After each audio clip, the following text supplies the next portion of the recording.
Hi there, and welcome to Outlaw Icons, where history whispers in the dark. Tonight, we invite you to settle in for the story of Dominick Cirillo, better known as Quiet Dom.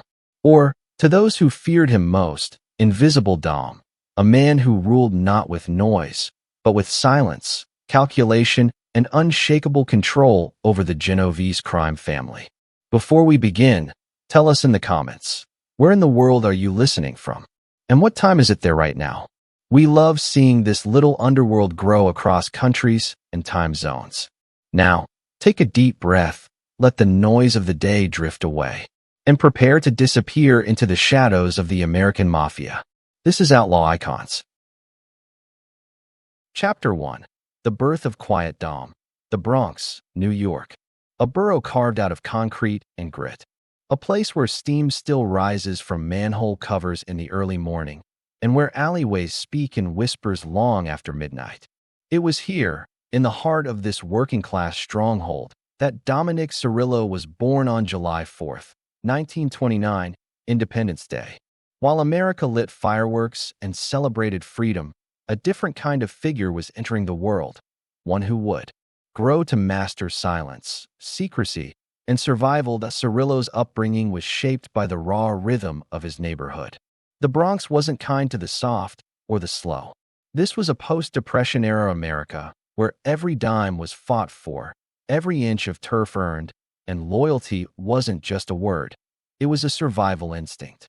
The Italian-American community into which Cirillo was born was tight-knit but fiercely territorial. The streets were ruled by respect, reputation, and codes that didn't need to be written down. The men worked with their hands. The women held the homes together. And the children, well, they learned fast. Faster than they should have. Dominick came from humble stock. His father was a laborer, a man who clocked in, kept his head down, and provided what little he could for the family. His mother, devout and disciplined, ran the household with quiet strength. There were no silver spoons in the Cirillo house, just tin cups, frayed shirts, and Sunday dinners that stretched every ounce of pasta to feed a table full of mouths. But what Dominick lacked in privilege, he made up for in observation. He was a quiet boy, not shy, not fearful, just quiet. The kind who listened more than he spoke, who watched long before he acted. In a neighborhood full of boys who talked tough, Dominick learned the power of staying silent. The streets of the Bronx were his first classroom. He saw who really ran things, not the cops, not the politicians, but the men who never had to raise their voices to command a room. Men who wore dark suits, never rushed, and always seemed to know more than they let on.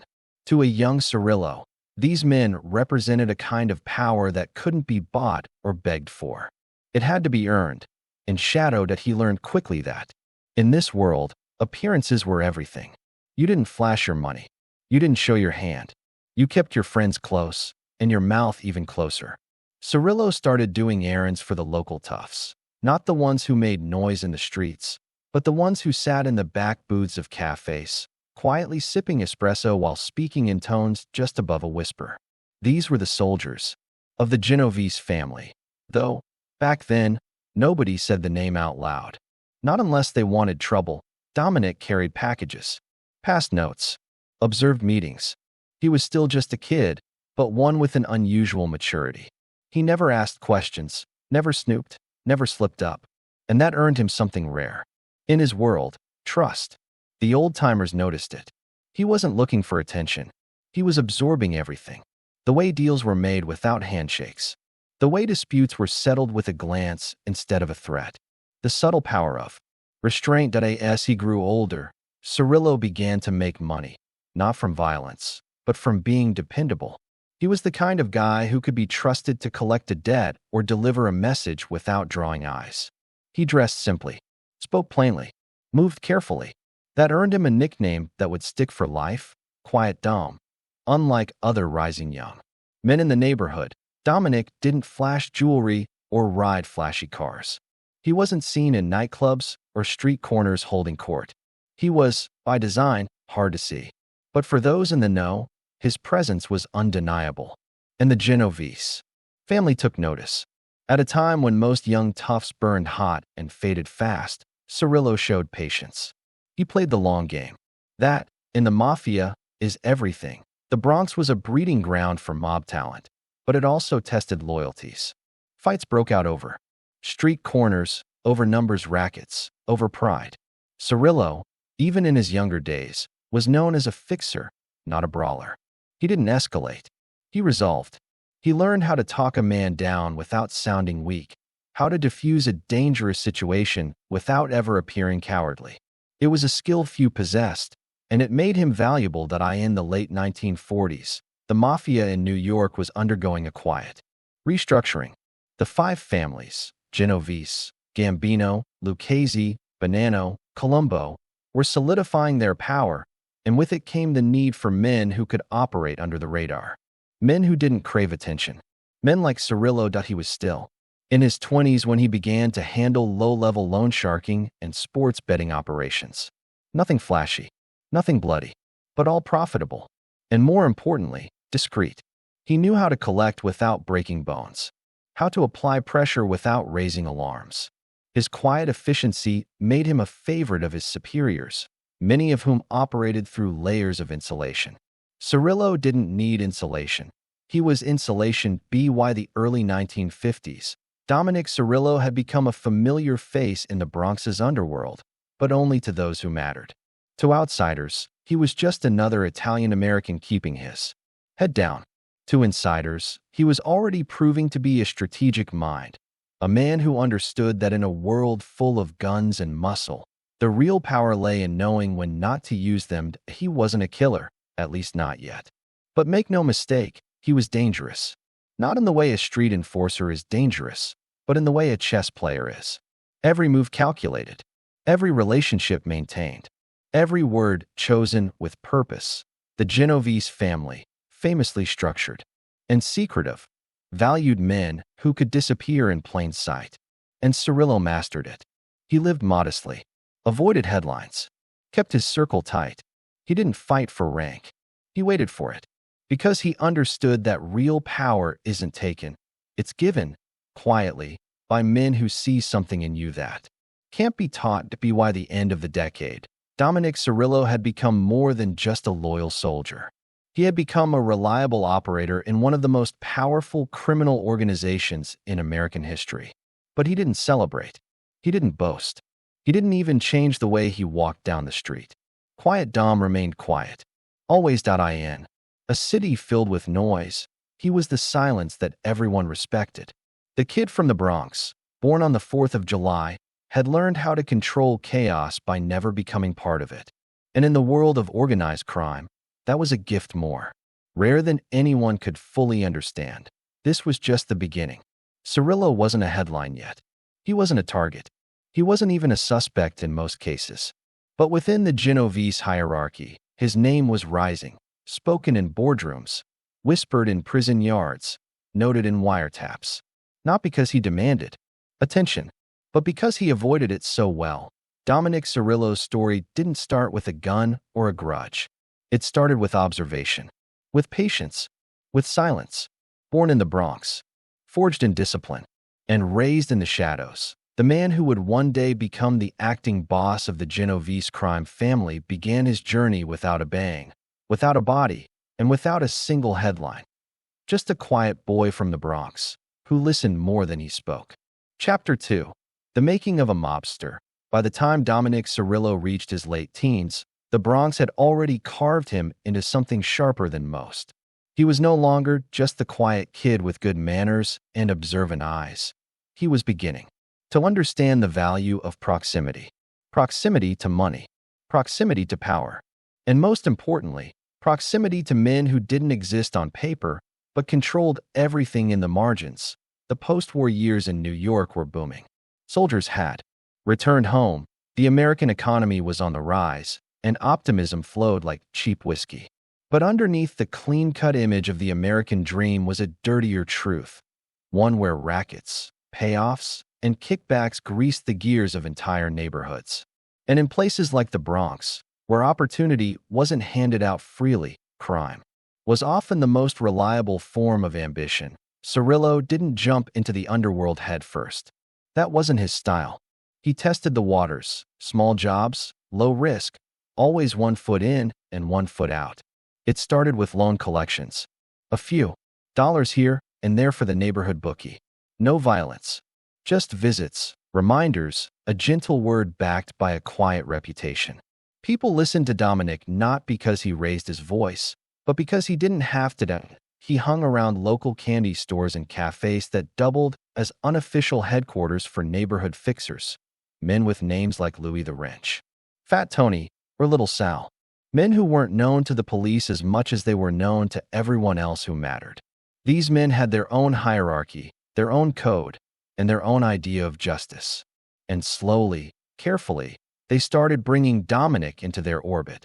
The introduction to real Genovese affiliates came through a man named Benny Esposito, an old-school bookmaker who ran numbers for a mid-level capo operating out of Arthur Avenue. Benny saw something in Cirillo. Not just trustworthiness, but intelligence, an understanding of how the machine worked and how not to jam the gears. Under Benny's quiet guidance, Cirillo began running envelopes across borough lines. Money, messages, even payoff lists. He delivered them all with discretion and without delay. Dominick's rise wasn't meteoric. It was methodical. He never tried to outshine the men above him. He didn't ask for favors or fish for praise. He just showed up, did the job, and disappeared. That's what made him valuable. In a life where most young guys wanted attention, craved the flash and the fear, Cirillo remained calm, unassuming, and lethal in his quiet consistency. His early crimes were small, but telling. He helped rig union votes to keep mob-friendly leaders in control of labor cash cows. He worked the back end of gambling operations, balancing ledgers and making sure nobody skimmed off the top. When disputes arose, when a debtor got too brave or a partner tried to cheat, Dominick was the one they sent to talk. And if talking failed, he knew men who didn't talk at all. But Cirillo never had bloodlust. Violence, to him, was like punctuation, used only when absolutely necessary. He understood the value of a good beating, but he preferred the power of uncertainty. Let a man fear what might happen, not what already has. That's how you stayed in control. That's how you build a name. By the early 1950s, Dominick had formed close ties with key Genovese associates.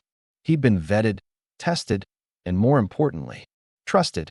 And in the Mafia, trust isn't given. It's earned in silence, in loyalty, and in moments when no one else is looking.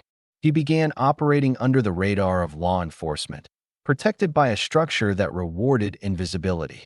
No flashy arrests, no police chases, no newspaper headlines. Just steady work and growing influence that he took to wearing darker suits, kept his hair combed neatly, and drove modest cars. No Cadillac convertibles, no pinky rings. He blended in. And in doing so, he climbed further into the Genovese world, inch by inch. Without stepping on toes or burning bridges, Dominick's criminal record at this stage remained remarkably clean. If he was arrested, it wasn't for anything major, maybe a disorderly conduct, a gambling charge dismissed in court.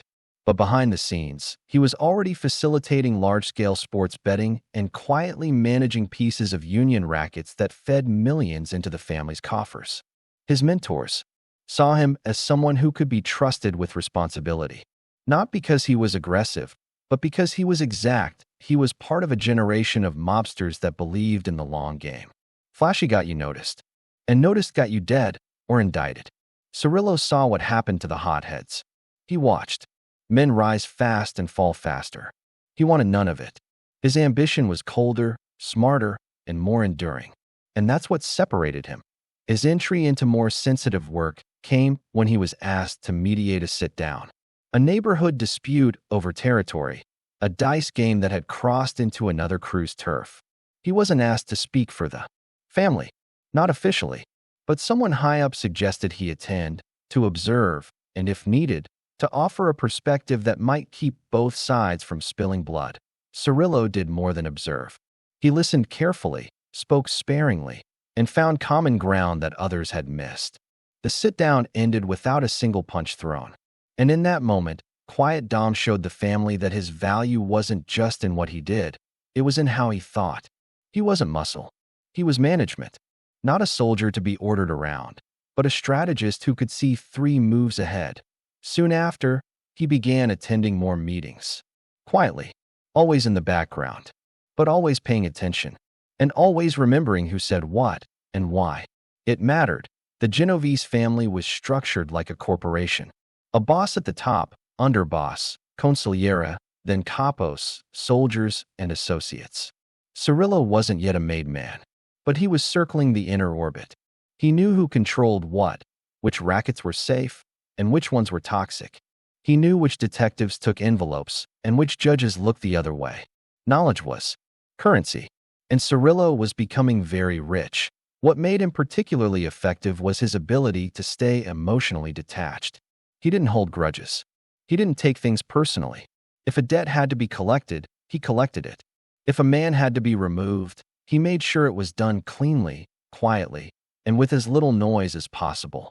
No mess. No attention. Just results. That be why the mid-1950s, the people around him had started referring to him as Dom.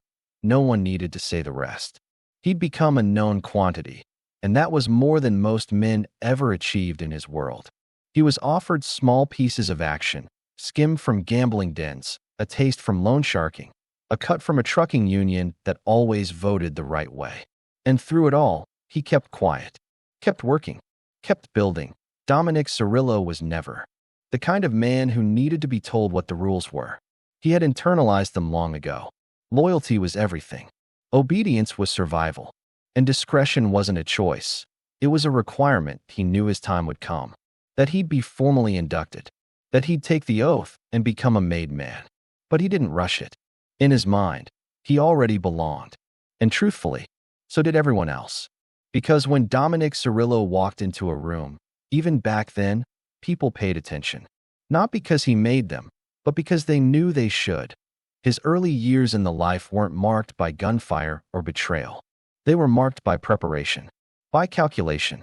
He was a man assembling his empire brick by brick, quietly laying the foundation for a future few could see coming.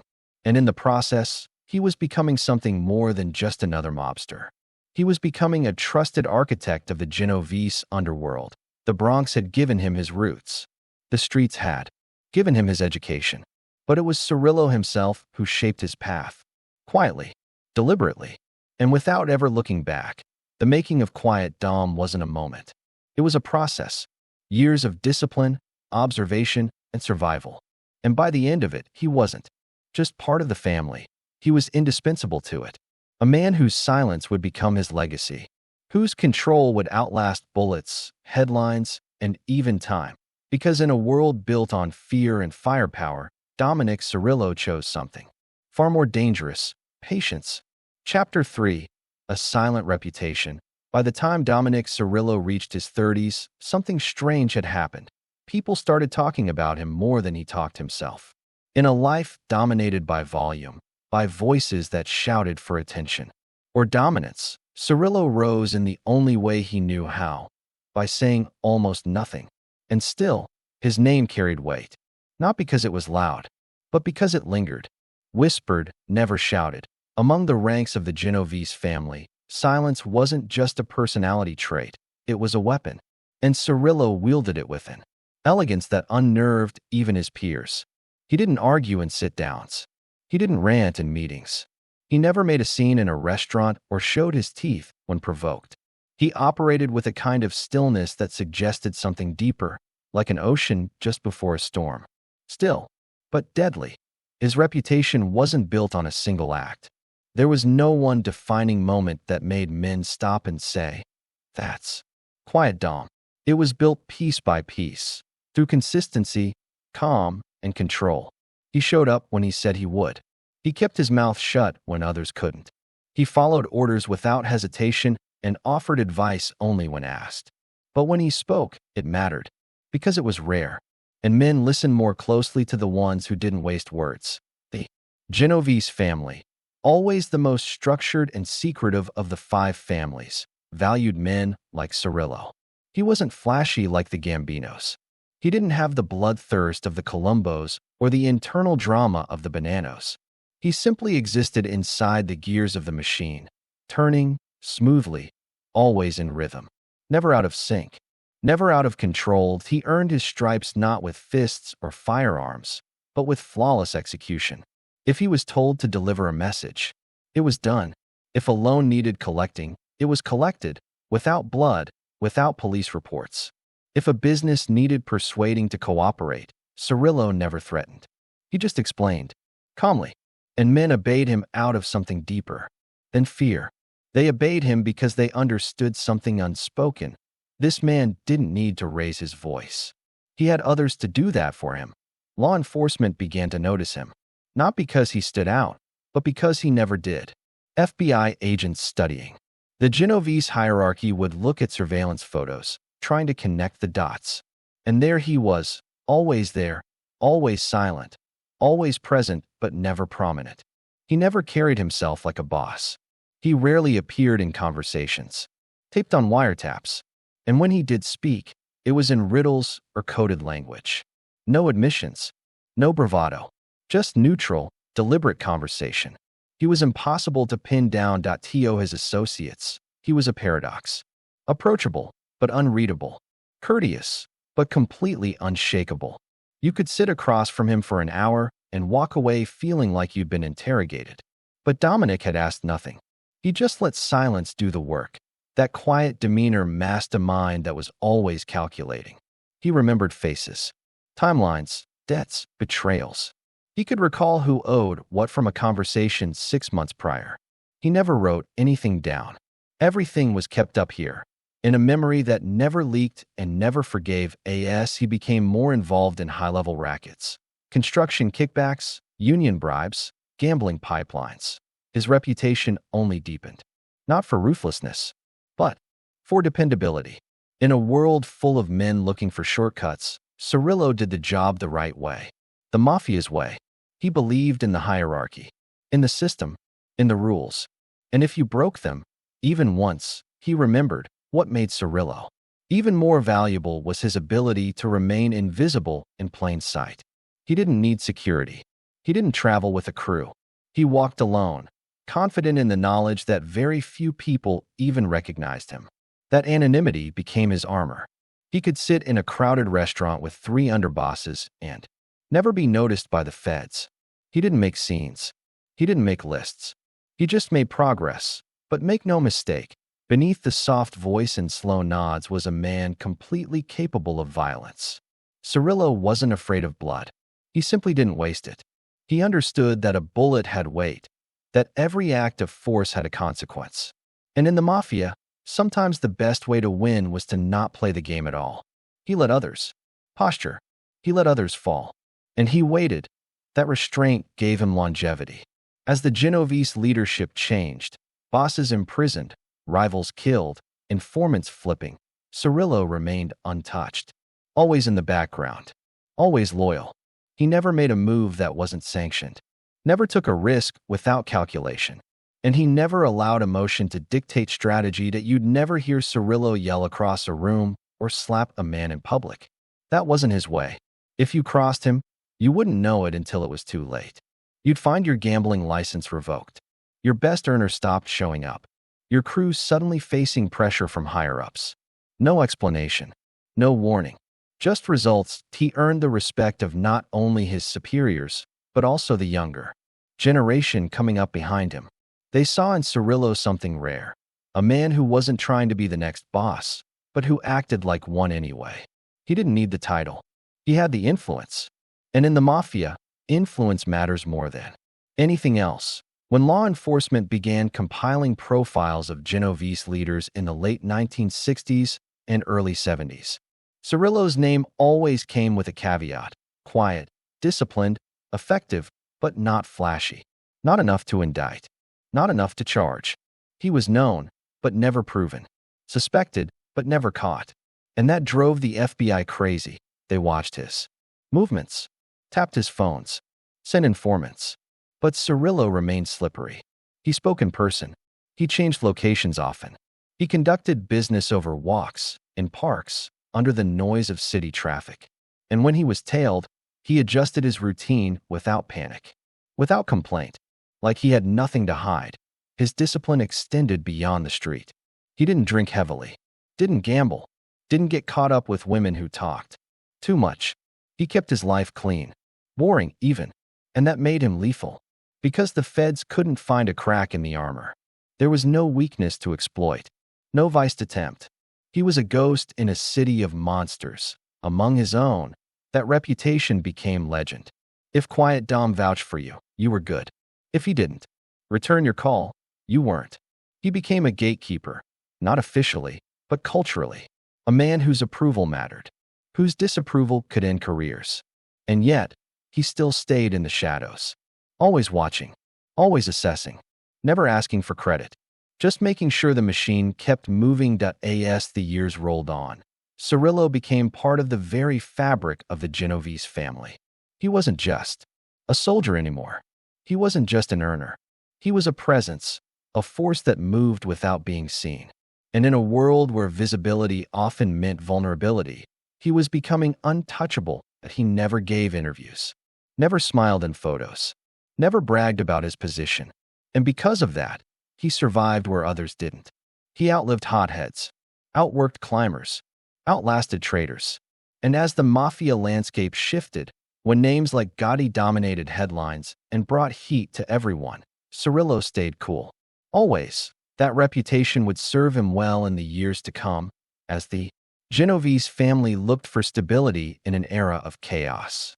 While others chased fame, Quiet Dom built something else, an image that couldn't be torn down by wiretaps or courtrooms. A legacy forged not in the spotlight, but in the silence just behind it. He didn't need applause. He didn't want it. Because in his world, the man who speaks the least often holds the most power, and Dominick Cirillo had mastered the art of saying nothing until saying something truly mattered. Chapter 4. Learning the rules of the game. The world of the Genovese crime family was not a place for amateurs or dreamers. It was a brutal chessboard where loyalty, discipline, and silence were worth more than gold. For Dominick Cirillo, it was the perfect proving ground, not because he was loud, not because he was flashy, but because he listened, because he watched, because he learned. And in those quiet early years of his criminal education, Cirillo absorbed the unwritten rules of Cosa Nostra like scripture. In the mid-1950s, the Bronx was a school of hard knocks, but it also offered a curriculum unlike any other. It wasn't taught in classrooms. It played out in backrooms, bars, butcher shops, and smoky card games. For a young soldier like Cirillo, climbing the ranks of organized crime began with being invisible. Not unnoticed. That was something else entirely, but deliberately low-key. He wasn't there to impress. He was there to survive, and eventually, to thrive. That strategy would define his career. The men who guided Cirillo during those years were hardened Genovese operatives, guys with crooked noses, quick hands, and sharper minds. He found himself under the loose mentorship of old-school wise guys, men like Mike Coppola, and Anthony Fat Tony Salerno. Figures whose names carried weight across boroughs. But they didn't hand out advice like candy. You had to earn the right to their attention. Cirillo did that with patience. He ran numbers. He collected payments. He stayed late and showed up early. He learned the value of shutting up and showing up. His early lessons weren't glamorous. He learned to sit through hours of silence during stakeouts. He learned how to move contraband without drawing attention, how to smell a snitch, how to spot a cop pretending to be a junkie. He learned to memorize license plates, faces, small details that could save a life or end one. Everything had its place. Everyone had a role. The old-timers called it la regiola, the rules, and Cirillo didn't just follow them. He became fluent in them. The older men liked that about him. He wasn't impulsive. He didn't chase women loudly or get drunk and blab at bars. In a world where ego was a killer, Cirillo had none. That made him valuable. That made him trustworthy. And in the Mafia, being trusted is the first step to being feared. It was during these formative years that Cirillo developed a personal philosophy. Never be the loudest guy in the room. Let others chase the spotlight. Let them fight for turf and brag about their body counts. Quiet men lived longer. Quiet men got further. It wasn't weakness, it was restraint. And the wise guys around him began to take notice. Salerno, the cigar-chomping Genovese capo who ran his crew like a military unit, saw potential in the young Cirillo. He admired how the kid handled himself, never rattled, never in a rush. Salerno was a man who valued discretion above all else, and Cirillo was becoming the embodiment of that code. It wasn't long before small assignments turned into real responsibility.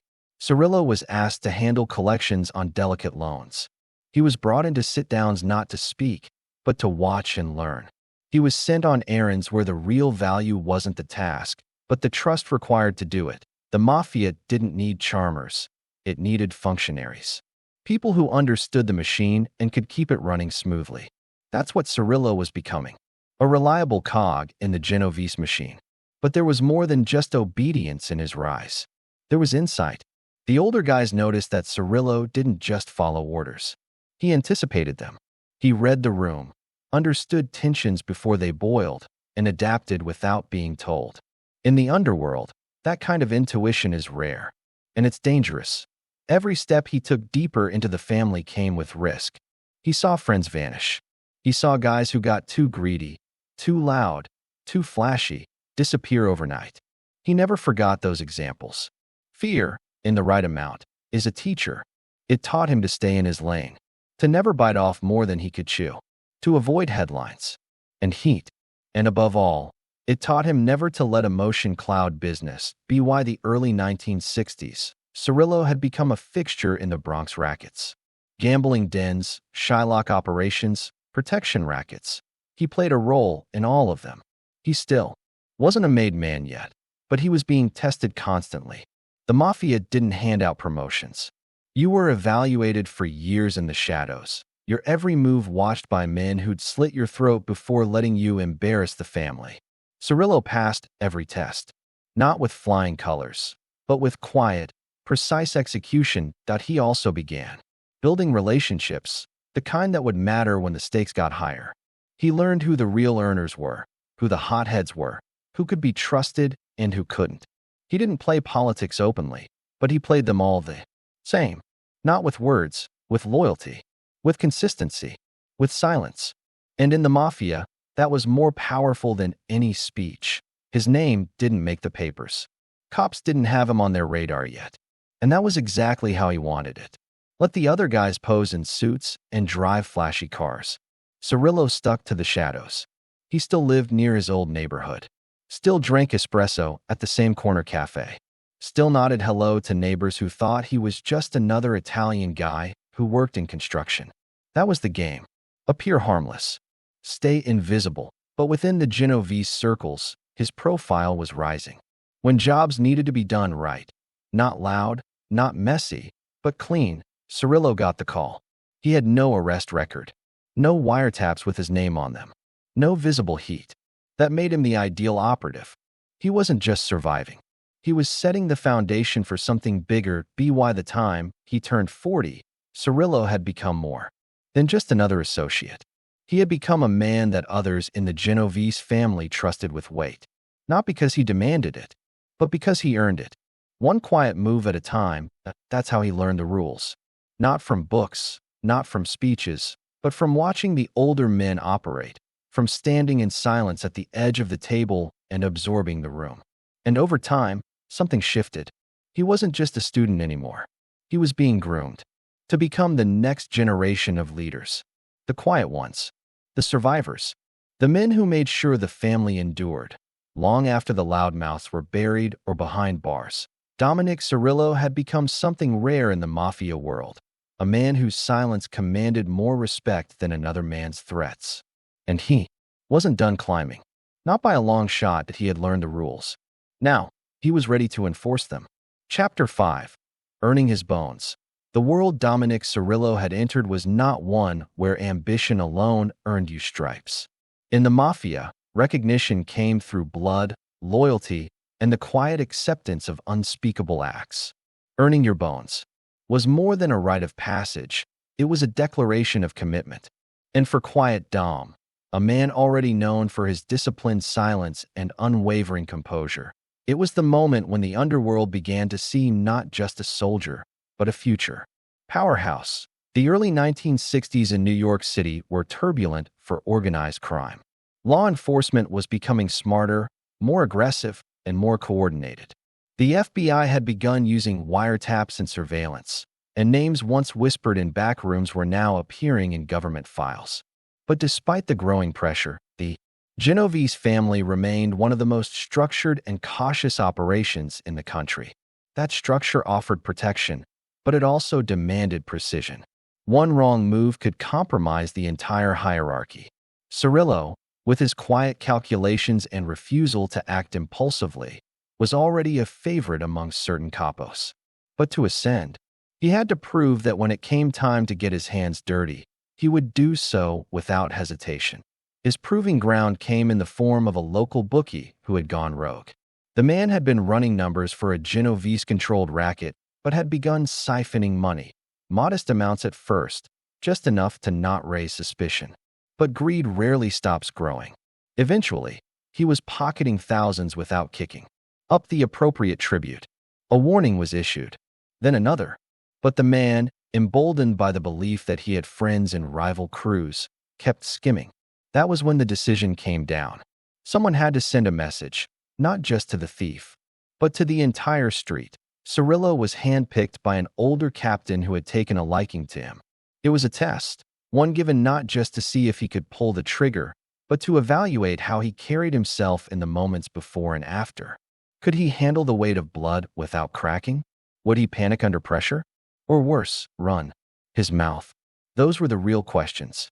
The job itself, while violent, was just a means to an end. That on a cold evening in the Bronx, Cirillo waited near the back of a neighborhood bar where the bookie was known to stop in for drinks. He didn't flinch, didn't pace, didn't look over his shoulder. He stood in the shadows, hands in his coat pockets, his eyes fixed on the street like he was waiting for a bus, not an execution. When the man finally arrived, alone and unsuspecting, Cirillo walked up to him without a word.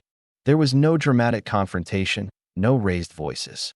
Just one look, cold, resolute, and then the muffled sound of a gunshot that echoed against brick alley walls. The man fell where he stood, and Cirillo vanished into the night as if he'd never been there at all. He didn't brag about the hit. He didn't even speak about it to his closest allies. But word traveled. It always did. Not in shouts, but in whispers.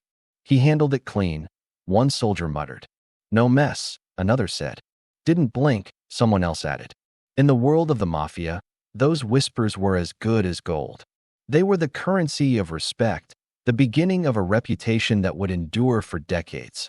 What made Cirillo different was his ability to compartmentalize. Where some men drank to forget or acted out to cope with the darkness of their deeds, he did neither. He walked the same streets the next morning, went to the same deli, nodded to the same neighbors. No one suspected a thing. He had the gift of disappearing in plain sight, a ghost cloaked in calm. After that, the jobs became more frequent. Collections that had gone cold, debts that needed immediate attention, threats that required silencing. And through it all, Cirillo delivered. He wasn't flamboyant like the gaudy types that would come later.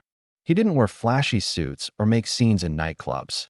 He wore the same neutral coat, kept his eyes low, and listened more than he spoke. But when he did speak, people paid attention. Among the old guard, this quality was invaluable. The Genovese family prided itself on discipline. Where other crews had started embracing the limelight, basking in headlines and television cameras, the Genovese men stayed in the shadows. They knew that real power didn't need to announce itself. Cirillo embodied that perfectly. His silence wasn't weakness. It was strategy. One capo in particular, a grizzled veteran named Vito Romano, began mentoring Cirillo more closely. Romano had spent decades navigating the volatile world of New York's criminal networks, and he saw in Cirillo the rare combination of loyalty, intellect, and ruthlessness. You don't gotta yell to be heard, Romano once told him over a quiet breakfast in a corner booth. Let the other guys do the barking. You do the work. That's how you last. Cirillo took those words to heart. Every assignment, every shakedown, every negotiation was handled with the same quiet intensity. He didn't need muscle backing him up. His presence alone carried weight. Victims didn't scream. They nodded, paid, apologized. There was something disarming about his tone, calm, measured, almost polite. But underneath it all was the unshakable understanding that this man wasn't making suggestions. He was delivering decisions. The FBI would later describe Cirillo as one of the most low-profile yet effective figures in the Genovese family. By the late 1970s, he had not only earned his bones, but had become a key player in the family's upper tier. While others made headlines with flashy rackets or sensational arrests, Cirillo remained in the background, moving money, managing crews, and maintaining the rules that had kept the Genovese empire thriving. He had become the enforcer you never saw coming. The man who didn't need a raised voice or a clenched fist to make you understand the gravity of your mistake. His silence wasn't emptiness, it was power. A silence that echoed louder than any threat. There was one particular incident, whispered about in street corners and locker rooms, that solidified Cirillo's legend. A rival associate, bold, young, reckless, had disrespected a Genovese lieutenant during a sit-down. The slight was minor in the eyes of most. But the Mafia doesn't deal in minor offenses. Pride, respect, and hierarchy are sacred. The young associate thought he could talk his way out of trouble, that he could charm his way back into favor. But Cirillo was already watching. He had studied the boy's habits, his ego, his tells. And when the time came, he made his move, not violently, but strategically. A single conversation. That's all it took. One meeting behind a closed door, and the young associate disappeared, figuratively and literally. No one saw it happen. No one heard the exchange. But everyone felt the outcome. That was Cirillo's style. He didn't just remove threats. He erased them, without a trace, without noise, without consequence. Why now? His name was spoken in hushed tones even among allies. He had transcended the rank of enforcer. He had become a principle, a warning, a standard. Soldiers were told to emulate him. Capos began seeking his input before making moves. And higher-ups, including the elusive Genovese bosses, viewed him as an essential piece of the family's future. But Cirillo never grew arrogant. He remained measured, patient, always 5 steps ahead. He knew that in this life, staying alive and staying powerful meant staying invisible.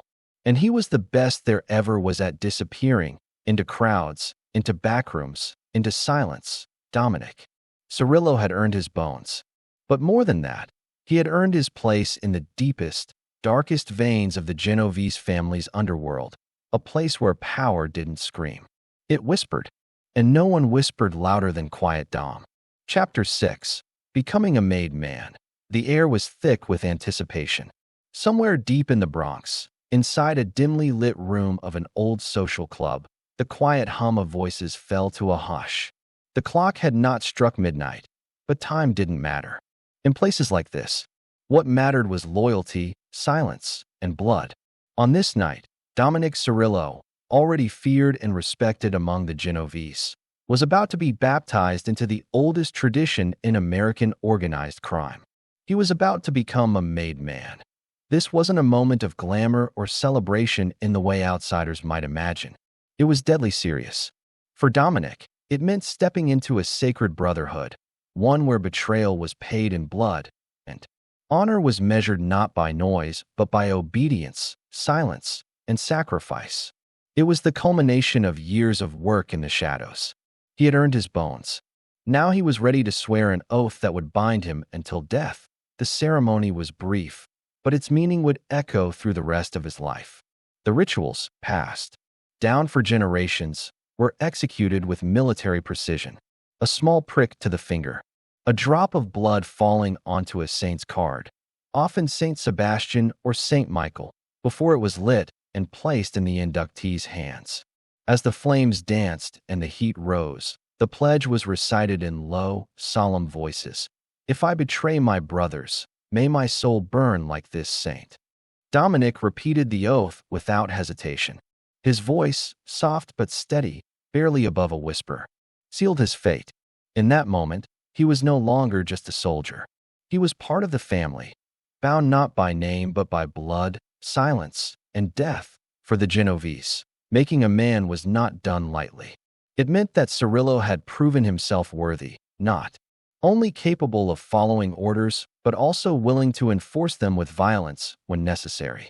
He had shown discretion, discipline, and unwavering loyalty to the bosses above him. He had done work, hard work, often brutal and invisible. And unlike flashier wise guys in other families, Dominick did it without fanfare. He didn't crave the spotlight. That's why they trusted him. The year was sometime in the early 1970s, although exact records are hard to come by. The Genovese were at the height of their power, and Dominick Cirillo was becoming one of their most trusted operatives. He was assigned to the East Harlem crew under Vincent Gigante, an enigmatic figure who ran the family from behind layers of illusion and insanity. Cirillo adapted seamlessly.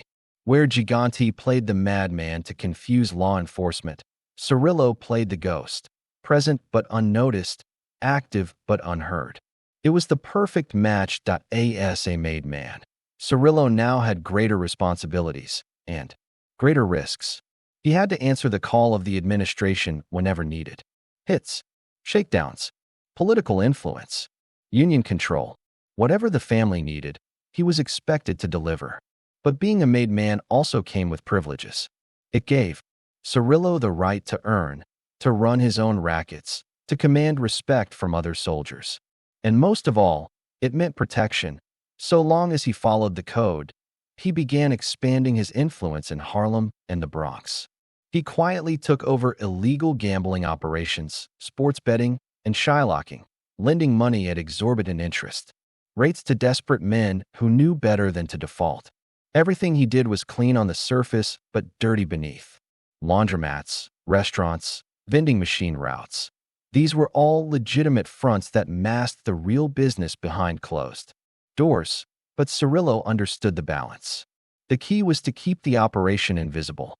You didn't draw heat. You didn't invite headlines. You stayed off the wire, kept your name out of the press, and made sure the cops had nothing but rumors. And Cirillo, now Quiet Dom, became the model of that philosophy. That he rarely used phones. He held meetings only in trusted spots, cafes with loud radios or old diners with terrible acoustics. He spoke in code, kept his circle tight, and avoided even casual photographs. When the feds looked for him, they found shadows. When the newspapers wrote about the Genovese family, his name was rarely mentioned. But on the street, everyone knew. Quiet Dom was rising. With power came proximity to the top. Cirillo became a close aide to Anthony Fat Tony Salerno, who ran the Genovese rackets in Harlem and was considered the family's front boss during the 1980s. While Fat Tony basked in the illusion of being the top man, Cirillo worked quietly behind him, gathering influence and becoming a trusted conduit between Gigante and the rest of the organization. By the mid-1980s, he was acting more like a capo, overseeing crews, collecting tribute, resolving disputes. The respect he commanded wasn't based on violence alone, though his reputation as a capable enforcer was well-earned. It was his intelligence, his discipline, and his unfailing discretion that made him indispensable. In a world where one wrong word could mean 20 years in prison, or worse, a man like Quiet Dom was priceless. Yet, with this rise came new dangers. Law enforcement was catching up. The FBI, through RICO laws and sophisticated surveillance, was tightening the noose around New York's 5 families. Informants were flipping. Bugs were being planted. Wires were everywhere. And while the Gambinos and Colombos made headlines with their flamboyant dons and bloody wars, the Genovese stayed largely in the background, quiet but powerful, thanks in part to men like Cirillo. His ability to survive and thrive in that era speaks volumes. Unlike many of his peers, Cirillo never allowed his ego to outpace his instincts. He knew when to talk and when to stay silent, when to act and when to wait. He had mastered the old-school code. And as the Mafia began to fray under modern pressure, he became one of the last true believers in the way things used to be. But make no mistake, This was not a story of romance or nostalgia. The oath he took came with blood on both ends. Those who betrayed the family were not spared. Cirillo carried out orders, and sometimes those orders meant death. He didn't question it. He didn't hesitate. He just acted. Cold, precise, unflinching. And that, perhaps, is what made him so valuable. He didn't need recognition. He didn't seek validation. He understood the role he played in a centuries-old tradition of organized crime. And he played it better than most. By the time he was inducted, Dominick Cirillo was already a man of conviction, hardened by the streets, tempered by violence, and refined by the teachings of his mentors. But becoming a made man sealed that identity.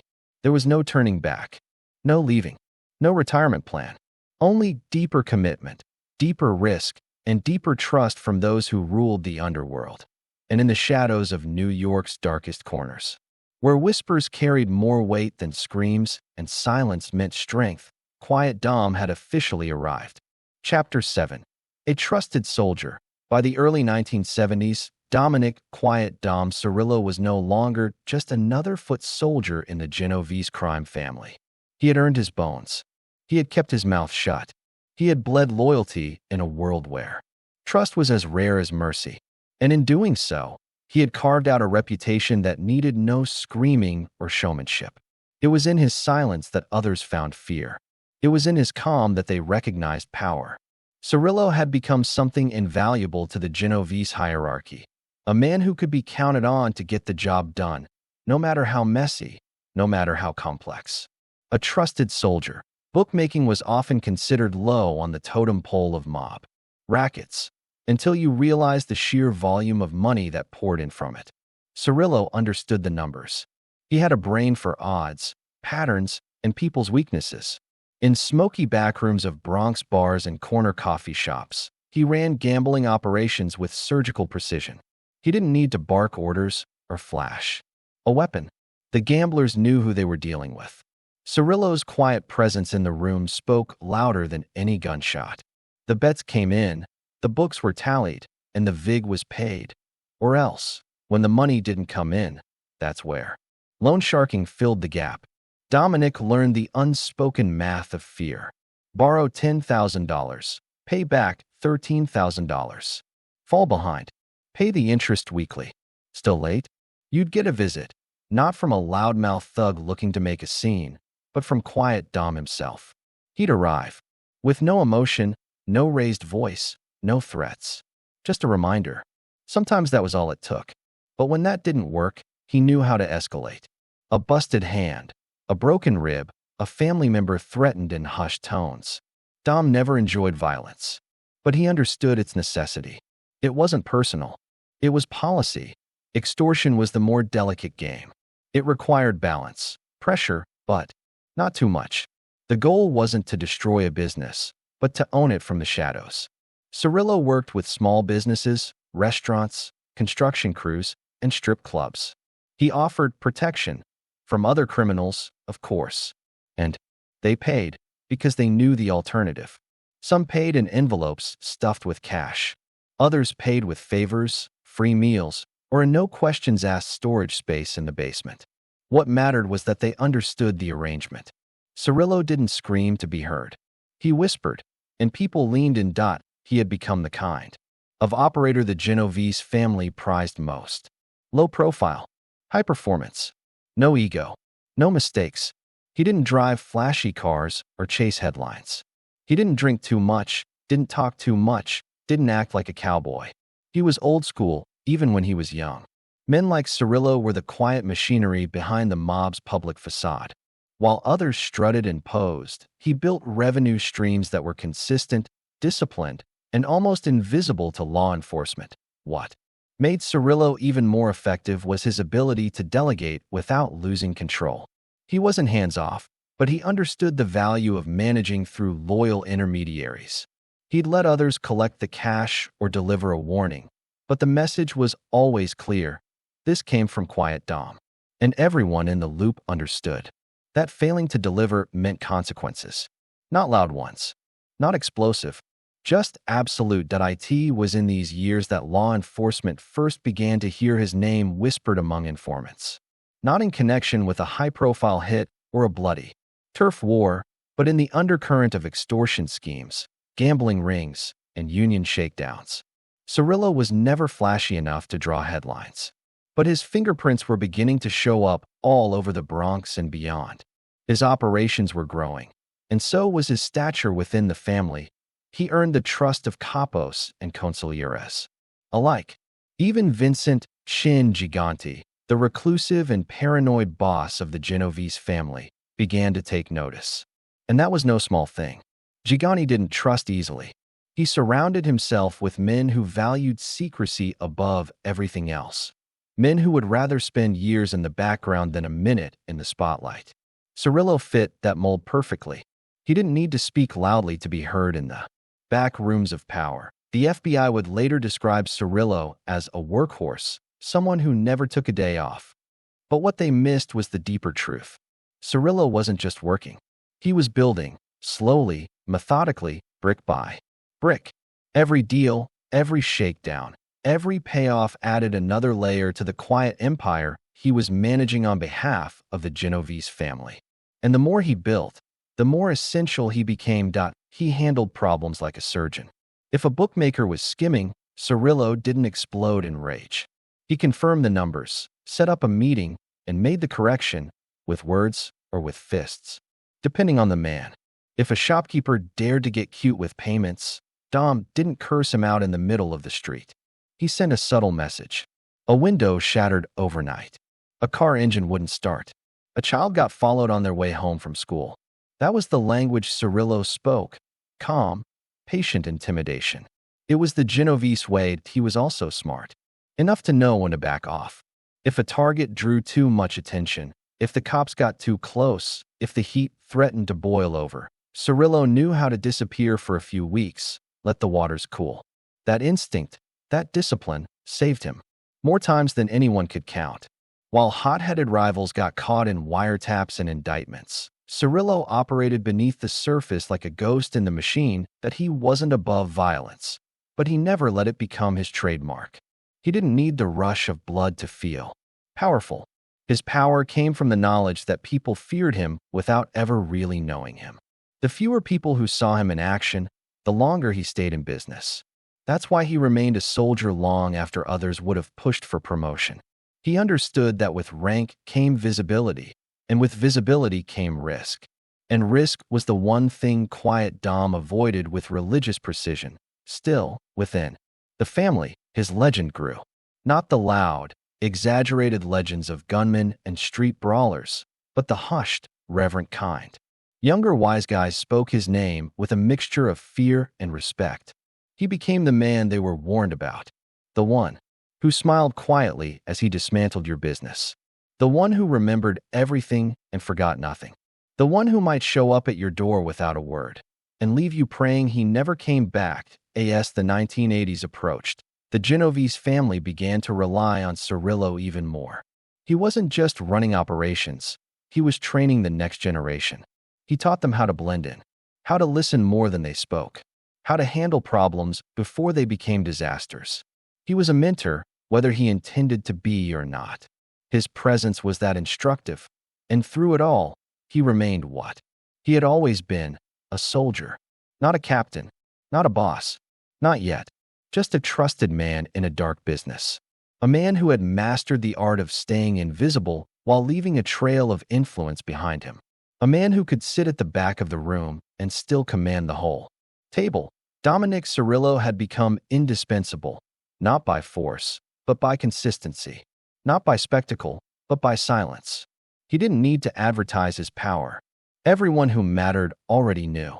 And in the world of the Mafia, that was the most dangerous kind of power there was. The kind that didn't need to prove itself. The kind that was earned, not claimed. He was, in every sense of the word, a trusted soldier. The kind you never saw coming until it was too late. And for the Genovese family, that was exactly what they needed. Chapter 8. Moving in the shadows. Dominick Cirillo never craved the spotlight. In fact, he made it a point to avoid it. In the world of organized crime, Attention was poison. Heat brought down rackets, got you indicted, got you killed. Cirillo, known by now as Quiet Dom, understood this truth better than most. He didn't need headlines. He didn't need to flash power. He simply moved, silently, effectively, like smoke drifting through the cracks of a locked room. The bosses noticed, and more importantly, they trusted him. By the 1970s, the Genovese family was adapting to the post-Gigante era with new strategies, low profiles, tighter control, less mess. The days of brash, attention-hungry mobsters were becoming liabilities. The FBI was ramping up its efforts. Wiretaps were everywhere, and prosecutors were gunning for RICO cases that could bring down entire hierarchies. The Genovese family, long known as the Ivy League of organized crime, needed men who could operate under the radar. Cirillo fit the role perfectly. He had developed a particular rhythm in the street, never speaking more than necessary, never conducting business in obvious places, never showing signs of stress or arrogance. He let others talk, let others flash. Dominick simply did the work. He handled collections, organized gambling operations, oversaw loan sharking circuits, and helped enforce discipline among associates, all without ever letting his name become a common whisper in law enforcement circles. His face wasn't plastered on wanted posters. His voice wasn't caught on tape. His name wasn't being screamed by informants. He was simply there, efficient, present, unshakable. It was this exact quality that endeared him to the upper ranks of the Genovese leadership.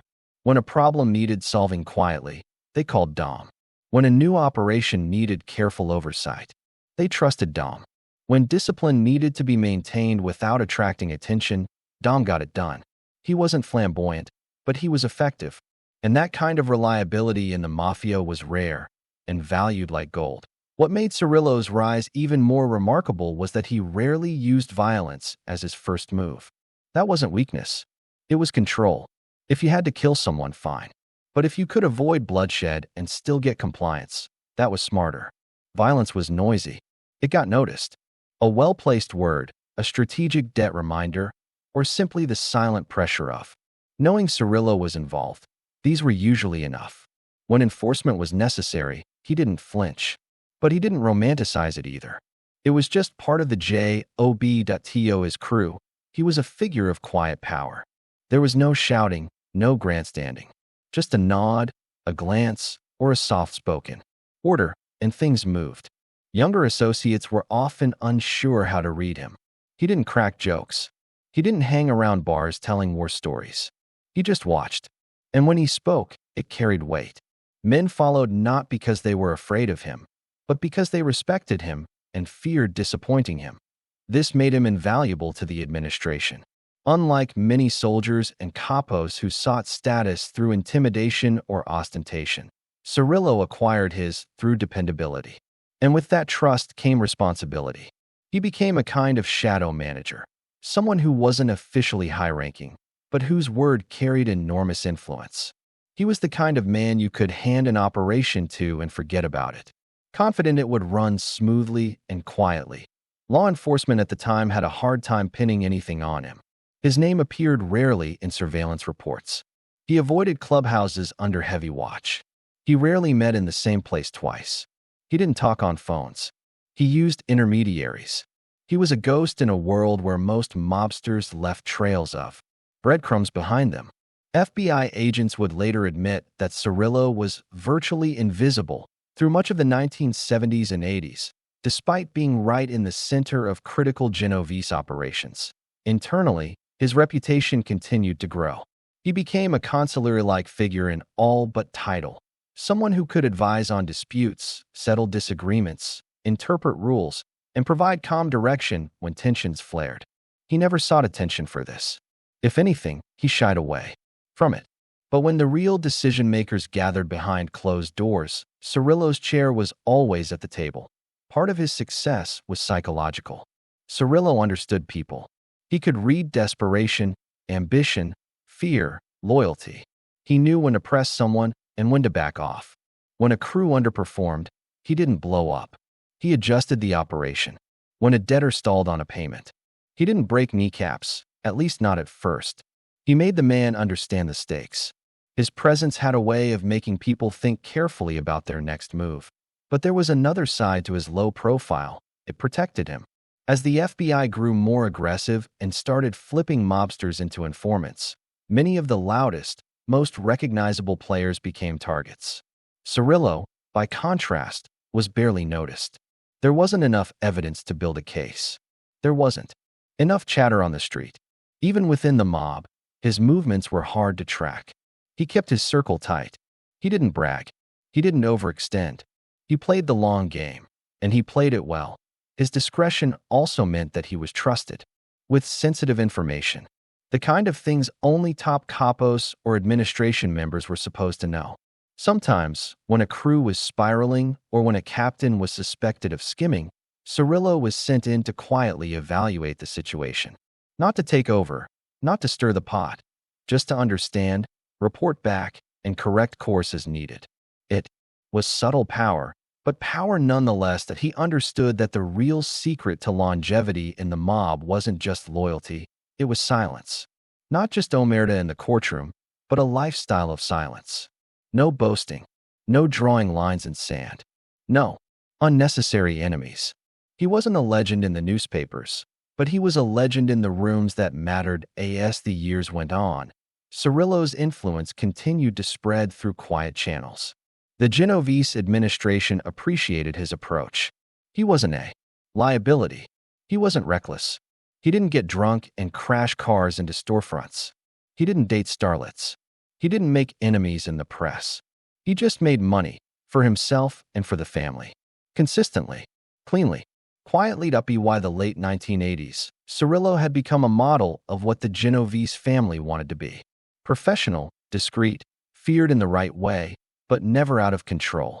While other families wrestled with betrayals, indictments, and internal chaos, the Genovese operated like a well-oiled machine, and Cirillo was one of the engineers behind the curtain. His low-key success was a statement in itself. You didn't need to shout to be powerful. You didn't need to be famous to be respected. You just needed to deliver. Eventually, law enforcement would catch on. Not fully, not fast, but whispers began.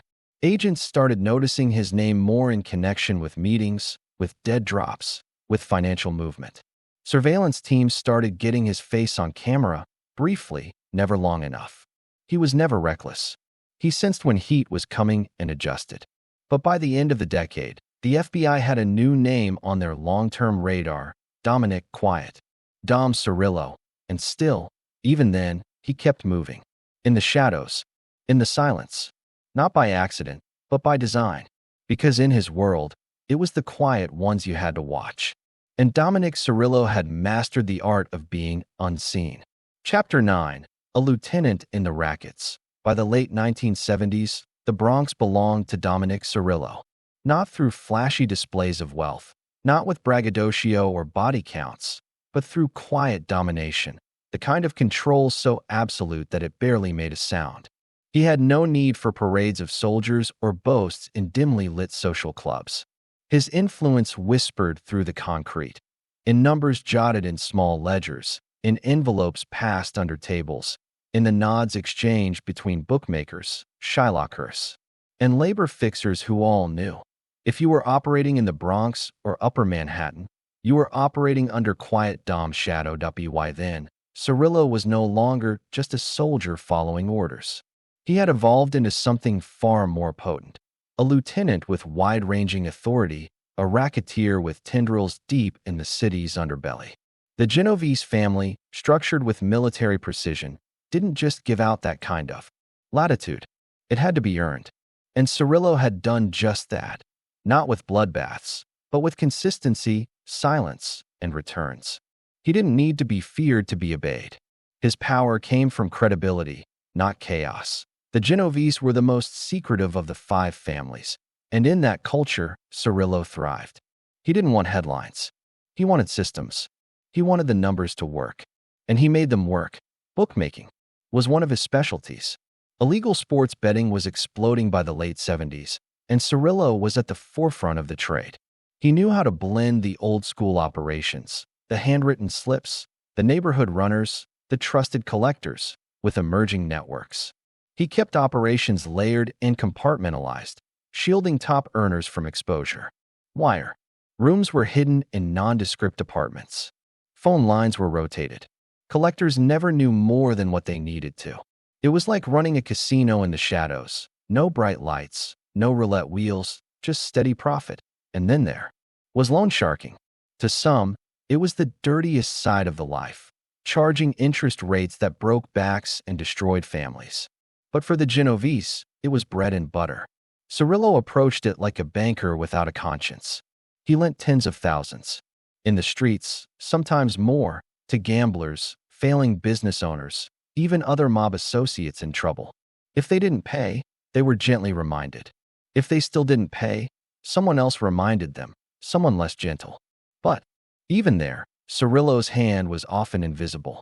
He insulated himself, working through a chain of lower-level enforcers and bagmen, rarely attaching his name to any one loan. Extortion was another layer. From the construction industry to the garment district, Cirillo's reach was deep. He enforced mob taxes on vendors, skimmed from union contracts, and fixed bids through the threat of labor disruptions. It wasn't always about threats of violence. Often, it was about relationships, about subtle leverage. Knowing which union boss's son needed a job, which shop owner feared his supplies would go missing on delivery, which city inspector could be persuaded to look the other way. Cirillo understood power as currency. He built networks, not empires of fear, but webs of influence. From the Bronx to Midtown Manhattan, his reputation as a reliable, efficient moneymaker made him indispensable. His cut of the action fed the higher-ups, padded the Genovese coffers, and kept bosses content. He never overreached. He never attracted heat. He just delivered. But in the Mafia, money isn't just about profit. It's about loyalty.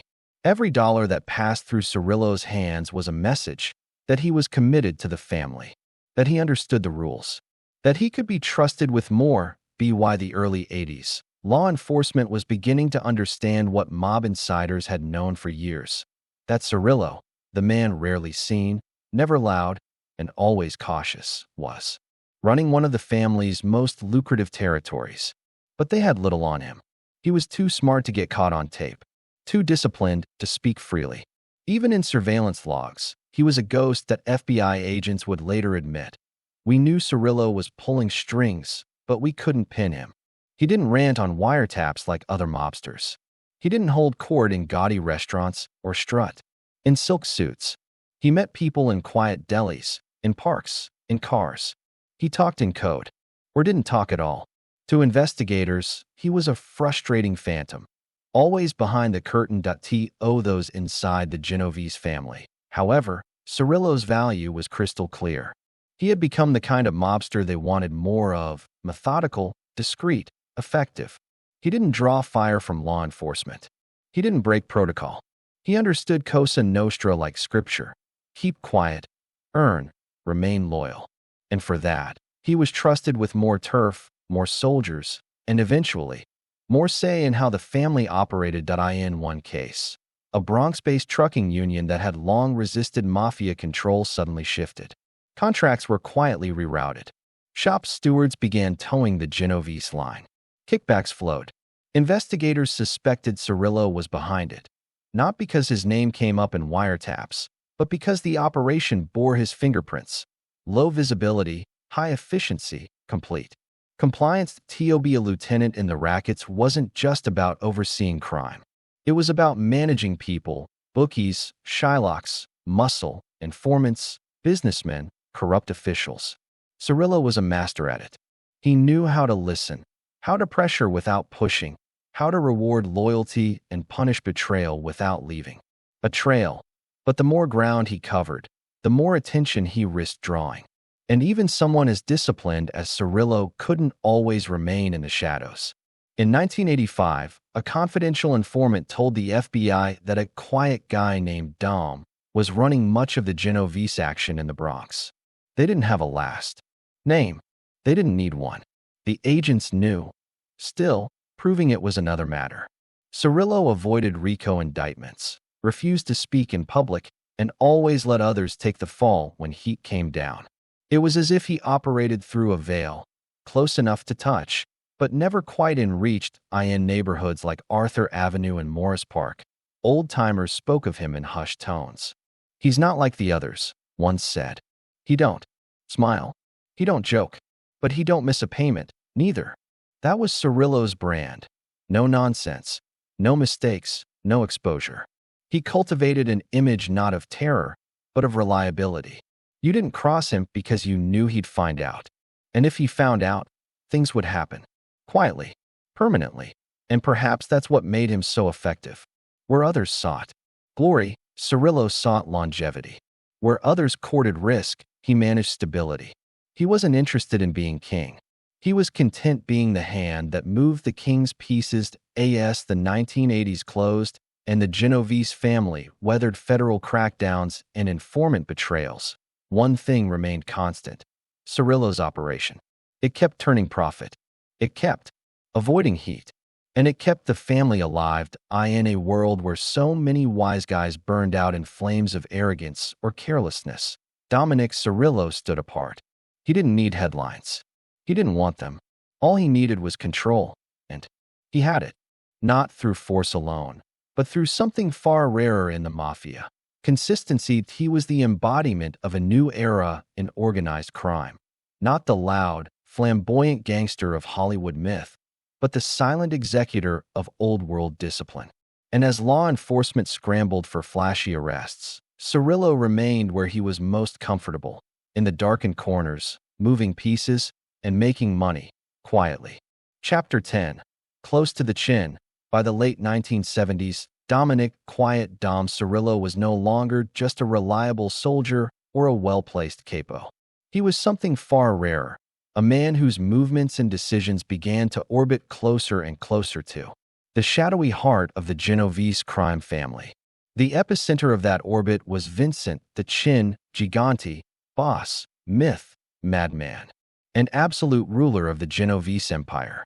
In a world where proximity to power was dangerous and often fatal, Cirillo navigated the path with a calm, deliberate quietude that earned him something few in the Mafia ever received: real trust. From the boss, Vincent Gigante was a man of contradictions. To the public, he was a disheveled lunatic who muttered to himself and wandered the streets of Greenwich Village in a bathrobe and slippers. But behind closed doors, the Chin was calculating, ruthless, and brilliant in the ways of organized crime. His eccentric facade, the crazy act, as the feds called it, was a brilliant cover, shielding him from prosecution for decades. But only a handful of men were allowed behind the curtain to witness the truth. Cirillo became one of them. That kind of trust wasn't handed out easily. It was earned, year after year, in the quiet corridors of power where whispers meant more than shouts, and silence could be a sign of allegiance. Cirillo had proven himself time and time again, not just as an earner, though he was that, reliably churning out profits from rackets in the Bronx and Manhattan, but as a man who could be counted on never to crack, never to betray, and never to seek the spotlight. That he wasn't flashy. He didn't throw loud parties or flaunt his wealth. Cirillo understood the Genovese code better than most. Stay in the shadows. Let others talk while you listen. Let others draw fire while you move in silence. In a world obsessed with power plays and flashy displays of dominance, Cirillo embodied the opposite: the quiet, calculating force that made things happen without ever being seen doing it. He began attending more high-level meetings, not just among his Bronx crew, but with the family's ruling elite. Men like Louis Bobby Manna, the consigliere, and Vincent Fish Cafaro, another deeply trusted Gigante lieutenant. These were men who understood that to be close to the Chin was to step inside a world governed not by the normal rules of street power, but by layers of secrecy and strategic insulation.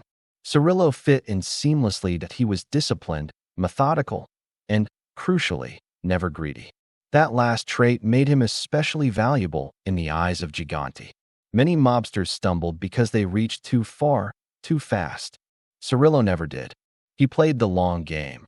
building quiet influence and letting the money and respect flow upward without complaint.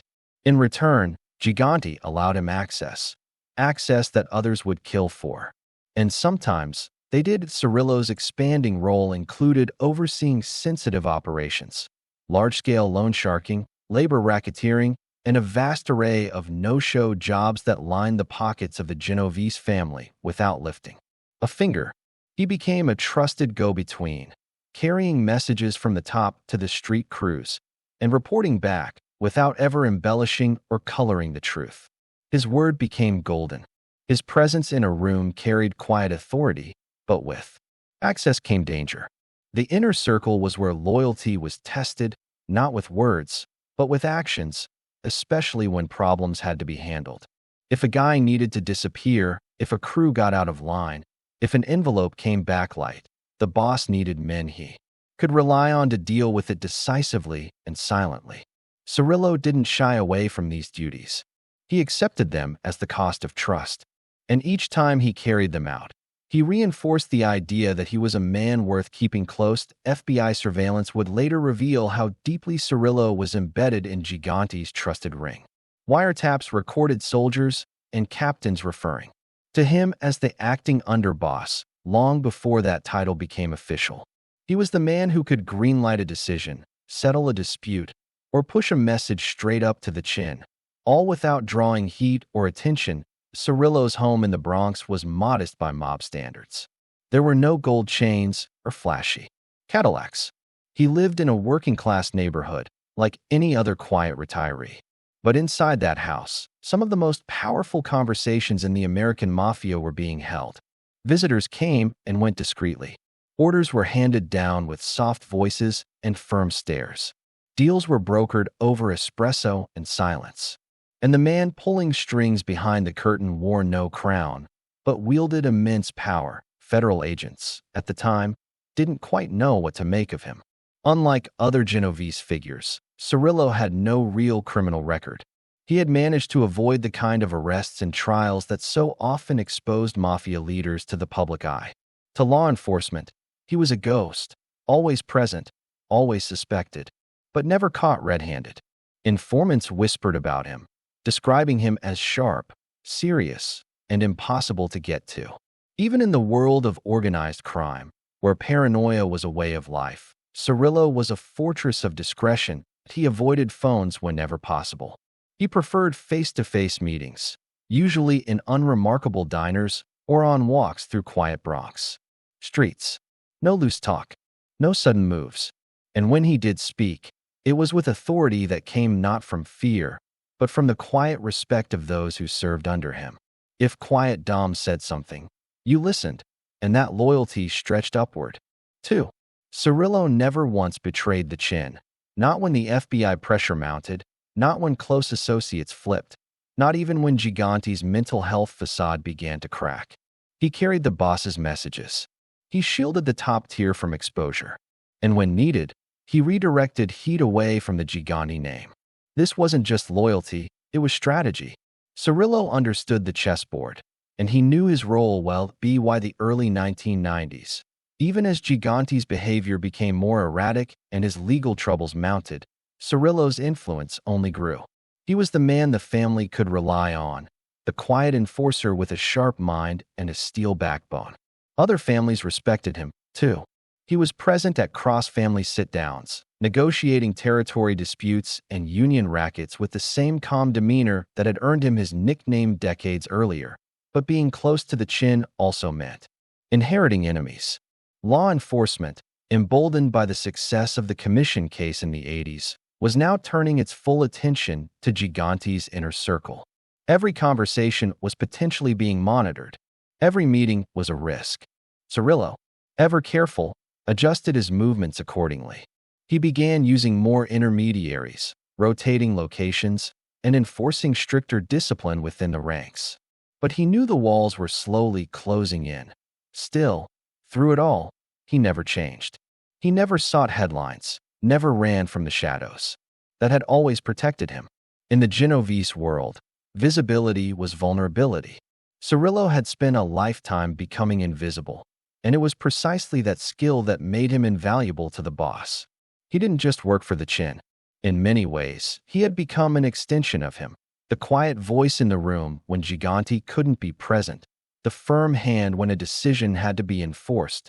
And so, as the world outside began to shift, as prosecutors circled, as the FBI turned former wise guys into star witnesses, Dominick Cirillo stood at the center of the storm, still, silent, and powerful. Not because he roared, but because he never had to. In a world of noise and chaos, Quiet Dom had mastered the most dangerous skill of all, the ability to lead from the shadows. Chapter 11. The Rise of the Genovese Machine. In the underworld of New York's 5 boroughs, power didn't shout, it whispered. It crept through union halls, behind construction fences, into the smoke-filled back rooms of card parlors and restaurants. And no family knew how to maneuver through those shadows better than the Genovese. As the 1970s unfolded, their grip tightened, not just on organized crime, but on entire industries that fueled the city's economy. And while Dominick "Quiet Dom" Cirillo had no need for headlines or applause, his presence became a pivotal force behind the machine that was transforming the Genovese into the most sophisticated, insulated mafia family in America. By this time, Cirillo was no longer just a quiet soldier doing his rounds.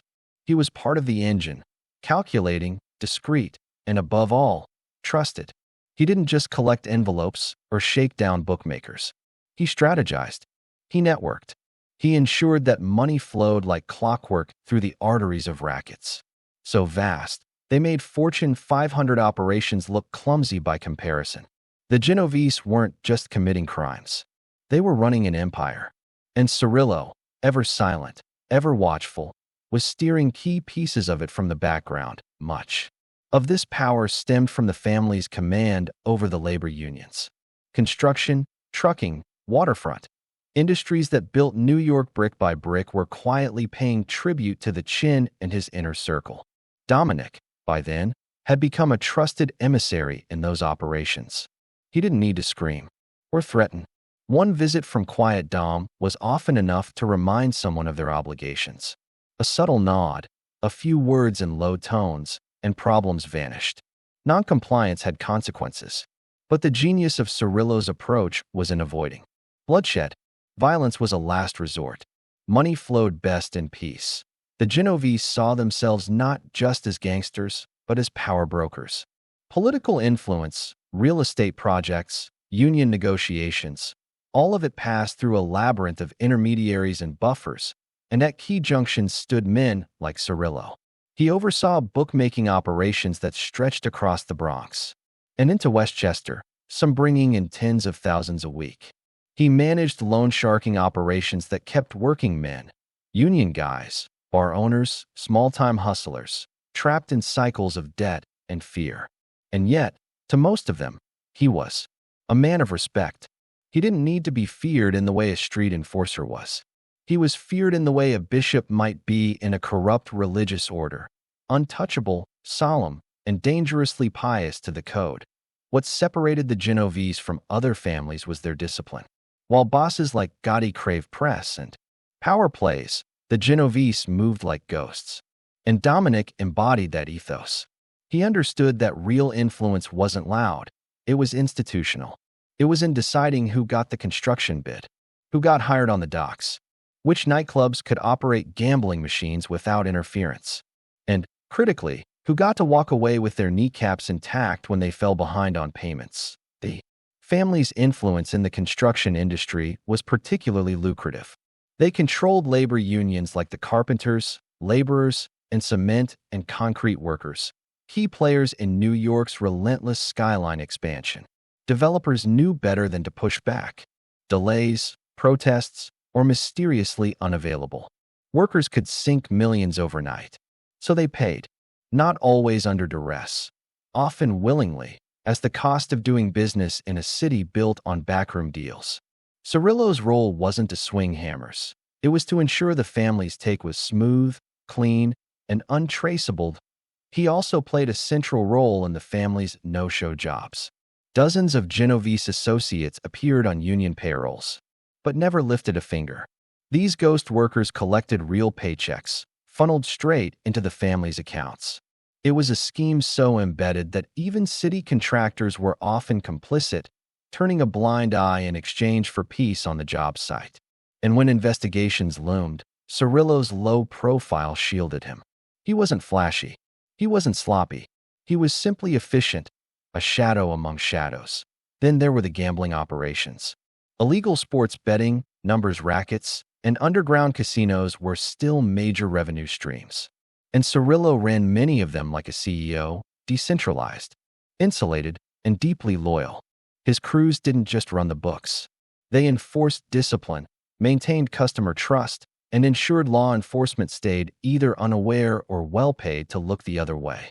Quiet Dom didn't need to count the money himself, but he knew to the dollar what was owed and when. Anyone thinking of skimming knew the consequences, not because he'd threatened them, but because they understood the calm before his storm was far more chilling than his shout. What made Cirillo truly effective was his understanding of politics, not just in the streets, but in the power structures of the city.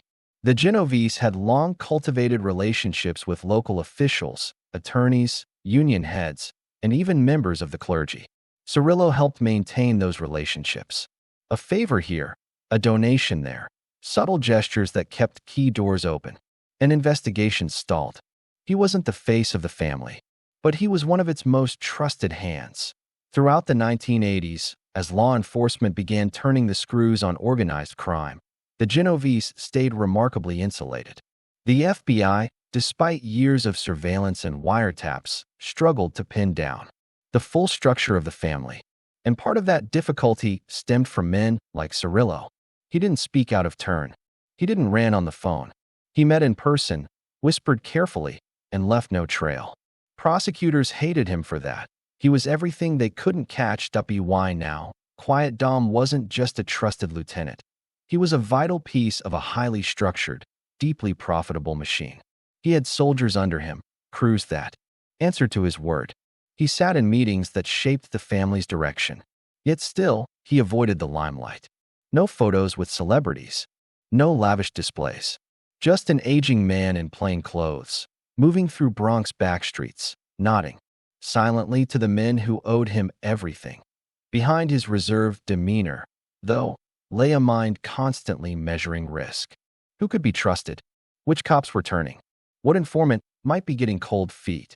Cirillo stayed 3 steps ahead. He advised younger associates not just in how to make money, but in how to survive. Talk less, watch more, he was rumored to have said. And in that ethos, the Genovese found their shield against the chaos that was swallowing other families whole. By the end of the decade, the Genovese family was widely regarded as the most stable, wealthiest, and best organized of the 5 families. The Colombos were in disarray. The Bananos crippled by infighting and betrayal. The Gambinos, flashy and flamboyant, were under a federal microscope. But the Genovese? They endured. Because men like Cirillo didn't chase headlines. They chased longevity. And yet, for all his effectiveness, Cirillo remained almost invisible to the public. There were no indictments with his name. No breathless media profiles. He moved through church picnics, community events, and neighborhood diners like just another Italian-American grandfather. But to those who knew, to the bookmakers, union reps, loan collectors, and Mafia historians, Dominick Cirillo wasn't just a participant in the rise of the Genovese machine. He was one of its architects. That he didn't build his reputation on spectacle or ego. He built it on results. He understood that survival in the underworld wasn't just about force. It was about patience, discipline, and silence. And in those virtues, Quiet Dom helped guide a criminal empire into an era of calculated dominance. But dominance always draws attention. And as the government began to adapt its tactics, using RICO laws and turning high-ranking insiders, even the Genovese would feel the pressure mounting. And Cirillo, the shadow who built empires, would find himself drawn closer to the center of power than ever before. The next chapter would reveal what happens when the Quiet One is asked to step into the light, not by choice, but by necessity. Chapter 12. Cirillo's Way. In the quiet corridors of Mafia power, where voices are seldom raised and shadows speak louder than threats, Dominick, Quiet Dom, Cirillo crafted a leadership style unlike any other in the American underworld. It was not forged through brute force or flamboyant displays of power. It wasn't built in the back rooms of social clubs filled with drunken laughter and loud bravado. Instead, it emerged from silence, a silence so heavy, so absolute, that it commanded fear, respect, and unwavering loyalty. By the early 1990s, Cirillo had cemented himself as one of the Genovese family's most trusted and lethal tacticians. He was no longer just a loyal soldier or a competent earner. He was a strategic force. His demeanor remained calm, calculated, and unflinching. While others sought glory in headlines, Cirillo mastered the art of invisibility. That was his way. And in the world of organized crime, staying invisible was often more powerful than being known. Cirillo's power didn't announce itself. It didn't scream. It whispered. It whispered through street corners in the Bronx, through construction, unions across Manhattan, and into the padded offices of corrupt contractors and politicians. Those who dealt with Cirillo quickly learned that underestimating him was a fatal mistake. He didn't throw punches, he moved chess pieces. And by the time you realized you were cornered, the game was already over. He kept no entourage. He rarely made public appearances. No flashy cars, no expensive suits. His world was understated, his movements quiet, and yet he held sway over vast operations, loan sharking rings, gambling dens, labor rackets, construction scams, and union manipulations. He knew the rhythms of the streets like the back of his hand and the weaknesses of men even better. He exploited both with surgical precision. Cirillo's effectiveness stemmed from his ability to read people, to exploit their vulnerabilities, and to control them without ever needing to raise his voice. He didn't rely on intimidation in the traditional sense. There were no wild outbursts, no threats barked across restaurant tables. Instead, he gave a look, a nod, or, more often than not, said nothing at all. And it was that silence that unsettled even the most hardened of mobsters. Silence from Cirillo wasn't peace. It was warning. His leadership was built on loyalty and fear, not the kind that comes from violence, but the kind born of respect, awe, and a deep understanding. That crossing Quiet Dom didn't lead to a second chance. It led to vanishing. His name came up frequently in whispers throughout New York's underworld, always accompanied by the same observation. He never forgot, and he never forgave. Those who worked under Cirillo quickly learned to operate with discipline. He expected results, not excuses. He didn't suffer fools or tolerate recklessness. If a capo made a mistake, he wasn't scolded. He was simply replaced, quietly, permanently, efficiently. His crew was tight-knit, fiercely loyal, and feared not just for what they did, but for how precisely they executed orders. They reflected his style, quiet, cold, and utterly professional. Even in an organization known for its structure and discipline, Cirillo stood out. The Genovese family was often called the Ivy League of organized crime, and Cirillo was its tenured professor. His understanding of the rackets was encyclopedic. He knew how to turn a $5,000 loan into a $100,000 shakedown, how to bleed a union without ever raising suspicion, how to rig bids without ever leaving fingerprints. And when money flowed, he made sure it flowed upward, always protecting the family, always shielding the boss. During his rise, the family was led by the elusive Vincent Gigante, a man whose public persona was that of a mentally unstable vagrant. While Gigante shuffled in a bathrobe through Greenwich Village pretending madness, it was men like Cirillo who ensured the empire didn't skip a beat. And unlike other capos who might grow restless in their roles, Cirillo didn't need to be the face. He didn't need the crown. He was content with being the architect behind the throne, the hand that quietly steered the empire forward.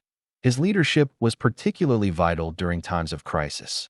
When indictments hit, when surveillance tightened, when informants threatened to bring down the house, It was Cirillo who calmly assessed the damage, restructured the crews, and made sure the machine kept running. He was a mechanic of the Mafia's most intricate systems, unseen but indispensable. The kind of man whose absence would be noticed far more than his presence. Federal agents, over the years, began to suspect that Cirillo was much more than a street-level boss. They believed he had become the de facto operational head of the Genovese family, especially during the years when the Chin retreated deeper into his mental illness act. But every time they tried to nail him down, he slipped through their grasp. No direct recordings, no flipped witnesses, no public violence. Cirillo was a ghost with a ledger book, a phantom who controlled fortunes and fate with the flick of a wrist. His meetings were short and to the point. No small talk, no casual socializing. If he summoned you, you came. If he gave you instructions, you followed them. If you failed him, you vanished. Everyone in the organization knew the rules, and everyone knew Cirillo enforced them not with emotion, but with unshakable resolve. He wasn't moved by sob stories or sentiment. He believed in order, structure, and silence. That was his code, and he never broke it. Cirillo's genius wasn't just in managing crime. It was in managing criminals. He knew how to keep his crews in line, how to keep their mouths shut, and how to keep their hands working. He rewarded loyalty, punished betrayal, and above all else, ensured the Genovese family's interests were never compromised. His influence reached into city contracts, the garment district, construction sites, and underground casinos. Millions moved through his channels, quietly, constantly, and still, to the outside world, Dominick Cirillo remained an enigma. He was never flamboyant like Gotti, never theatrical like Gigante. No headlines bore his name. No cameras captured his movements. He was a man out of time, an old-school gangster operating with the discipline of a CEO and the patience of a monk. He didn't need violence to command respect, and he didn't need titles to wield power. He led from the shadows, and in doing so, became one of the most formidable forces in Mafia history. In many ways, Cirillo's greatest weapon was time. He outlasted the hotheads, the snitches, the men who crumbled under pressure. He understood that in the world of organized crime, it wasn't the loudest voice that survived. It was the one that knew when to speak and when to remain silent. Cirillo always chose the latter, and because of that, he lived to rise. As the Genovese family evolved, as leaders fell and the landscape shifted, Cirillo remained steady. His leadership became a stabilizing force, his word law. He never needed to shout. He never needed to kill publicly. All he needed to do was exist. That was the power of Quiet Dom. That was Cirillo's way. And in the cold, calculated underworld of the Mafia, there was no style more dangerous. Chapter 13. A Voice in the Commission. By the early 1990s, Dominick "Quiet Dom" Cirillo had risen to a position that only the most trusted and formidable Mafia figures could attain. He was no longer merely a soldier, nor just a top lieutenant. He had become something more elusive, more powerful, a shadow within a shadow, a voice that carried weight not just within the Genovese family, but across the entire American Mafia. While Vincent "the Chin" Gigante played the fool in bathrobes and mumbled through his daily strolls in Greenwich Village, Cirillo stepped into the breach. In rooms where history was whispered and blood oaths held sway, Cirillo now spoke for the most feared and disciplined crime family in the country. It didn't happen overnight. Cirillo's path to this elite council, the commission, had been a slow, deliberate climb, like everything else in his underworld journey. His consistency was his armor. He didn't falter, didn't waver, and never let ambition outpace discipline. When other men in the life drew headlines or sought attention, Cirillo kept his head down and his work clean. It was this silence, this almost monastic commitment to the code, that made him the natural choice when the Genovese family needed someone to sit at the table of kings. The commission, once formed by the likes of Lucky Luciano and Meyer Lansky, was not a place for amateurs or the easily rattled. It was the supreme council of organized crime in America, a secret parliament where power was measured in decades and vendettas were carved into the foundations of cities. By the 1990s, the original vision had decayed, scarred by indictments and informants, but the power it represented still loomed large. And it was here, in these discreet conclaves, that Cirillo began representing the Genovese family. Gigante, the reigning boss, had perfected the art of feigned madness. It was a performance executed with chilling brilliance, pajamas in public, drooling in court, mumbling incoherently while staring into the middle distance. Doctors swore by his psychosis. Judges tiptoed around his diagnosis. But behind the curtain, the family still needed leadership. Orders still had to be delivered. Messages still had to be relayed. Money still had to flow like the Hudson in spring. And for that, they relied on quiet Dom. Cirillo was not the boss, not yet. But for all practical purposes, he was the face of Genovese power. In commission meetings, he carried Gigante's will like a cardinal whispering for a pope. Other families knew better than to mistake his quiet tone for weakness. He didn't threaten. He didn't bluster. He simply spoke, and his words carried the weight of a family that rarely spoke at all. That's what made him dangerous. In the Mafia, the loudest men often died first. Cirillo's silence was his strategy, and now it was his weapon. The meetings themselves were rare, more so now that law enforcement had cracked down with wiretaps, RICO statutes, and grand juries lurking in the shadows. But when they did occur, they were tightly choreographed affairs. Hotel suites, backrooms of clubs, sometimes even private homes arranged through layers of intermediaries. There was no roll call, no voting booth. It was all nods, gestures, and eye contact. Here, Cirillo's composure shone. He could relay a year's worth of decisions in 10 sentences. No fluff, no bragging. Just business. In one such meeting, a dispute erupted between the Gambinos and Colombos over territory in Staten Island. Cirillo listened patiently, sifting through accusations and posturing, his face unreadable. When his turn came, he spoke just a few sentences. Calm, precise, final. The argument ended. No one challenged him. No one needed to. That was Cirillo's authority, not granted by titles or theatrics, but earned in decades of loyalty, control, and the quiet knowledge that his words carried the backing of an empire. Outside the room, the world was changing fast. The FBI was now using sophisticated surveillance. The commission case of the 1980s had dealt a severe blow to the Mafia structure. Informants were being flipped with promises of new lives and clean consciences. But Cirillo had adapted. He didn't carry phones. He avoided meetings unless absolutely necessary. His communications ran through trusted couriers, handwritten notes, and face-to-face exchanges conducted with an almost paranoid precision.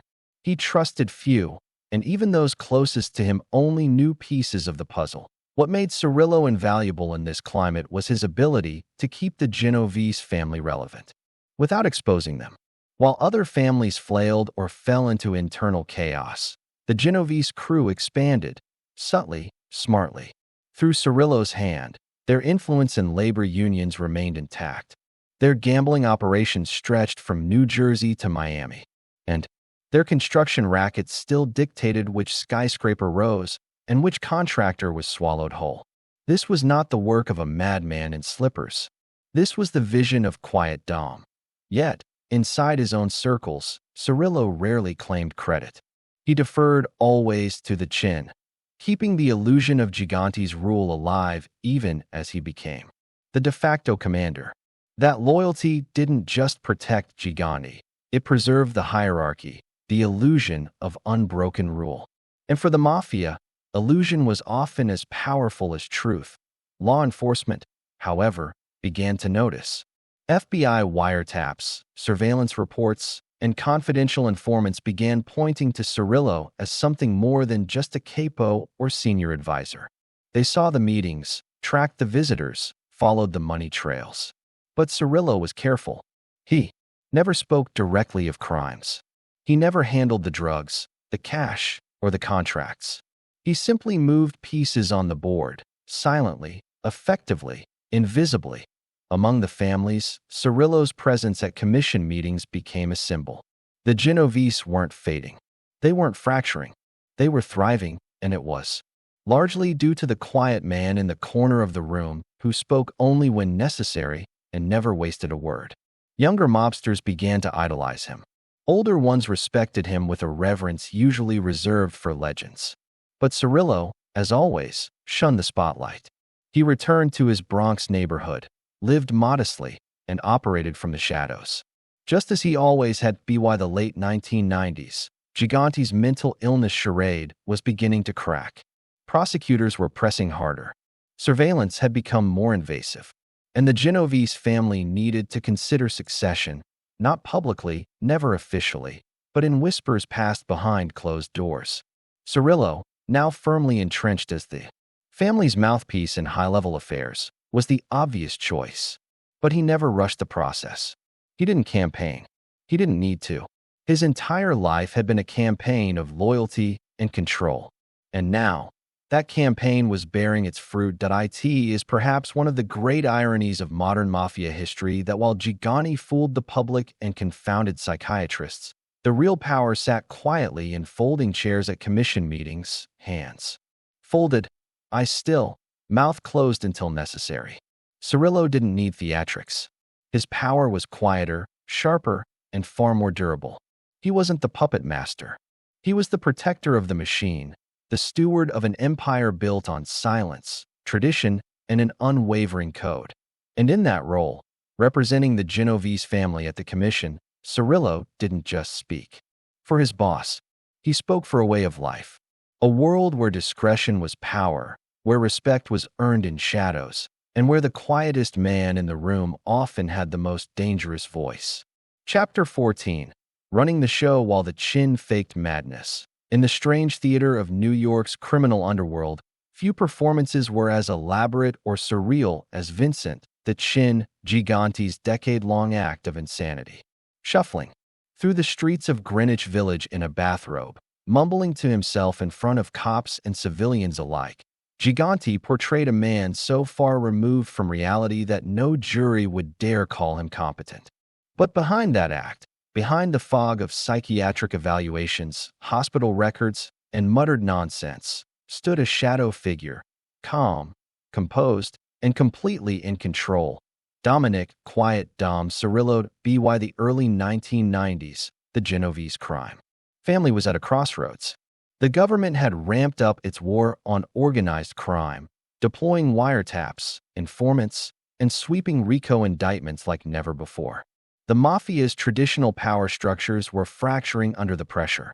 Bosses were flipping, underbosses were vanishing, and the streets were no longer as forgiving. Yet amid that chaos, the Genovese family not only endured, it thrived. And that was, in large part, due to Cirillo. Cirillo wasn't a man to draw attention. He understood that in this line of work, power wasn't about volume. It was about control. Not control of men, necessarily, but control of consequences. He made moves so quietly that even those carrying out his orders might not have realized where they originated. He became the family's de facto boss, a man with all the authority but none of the spotlight. It was the perfect setup. The Chin stayed crazy, and Cirillo ran the show. Federal investigators soon came to refer to Cirillo as the street boss, a term that didn't officially exist in mafia structure but was created out of necessity. Gigante remained the boss in name, continuing his deranged pantomime, but Cirillo became the point of contact for all major family decisions.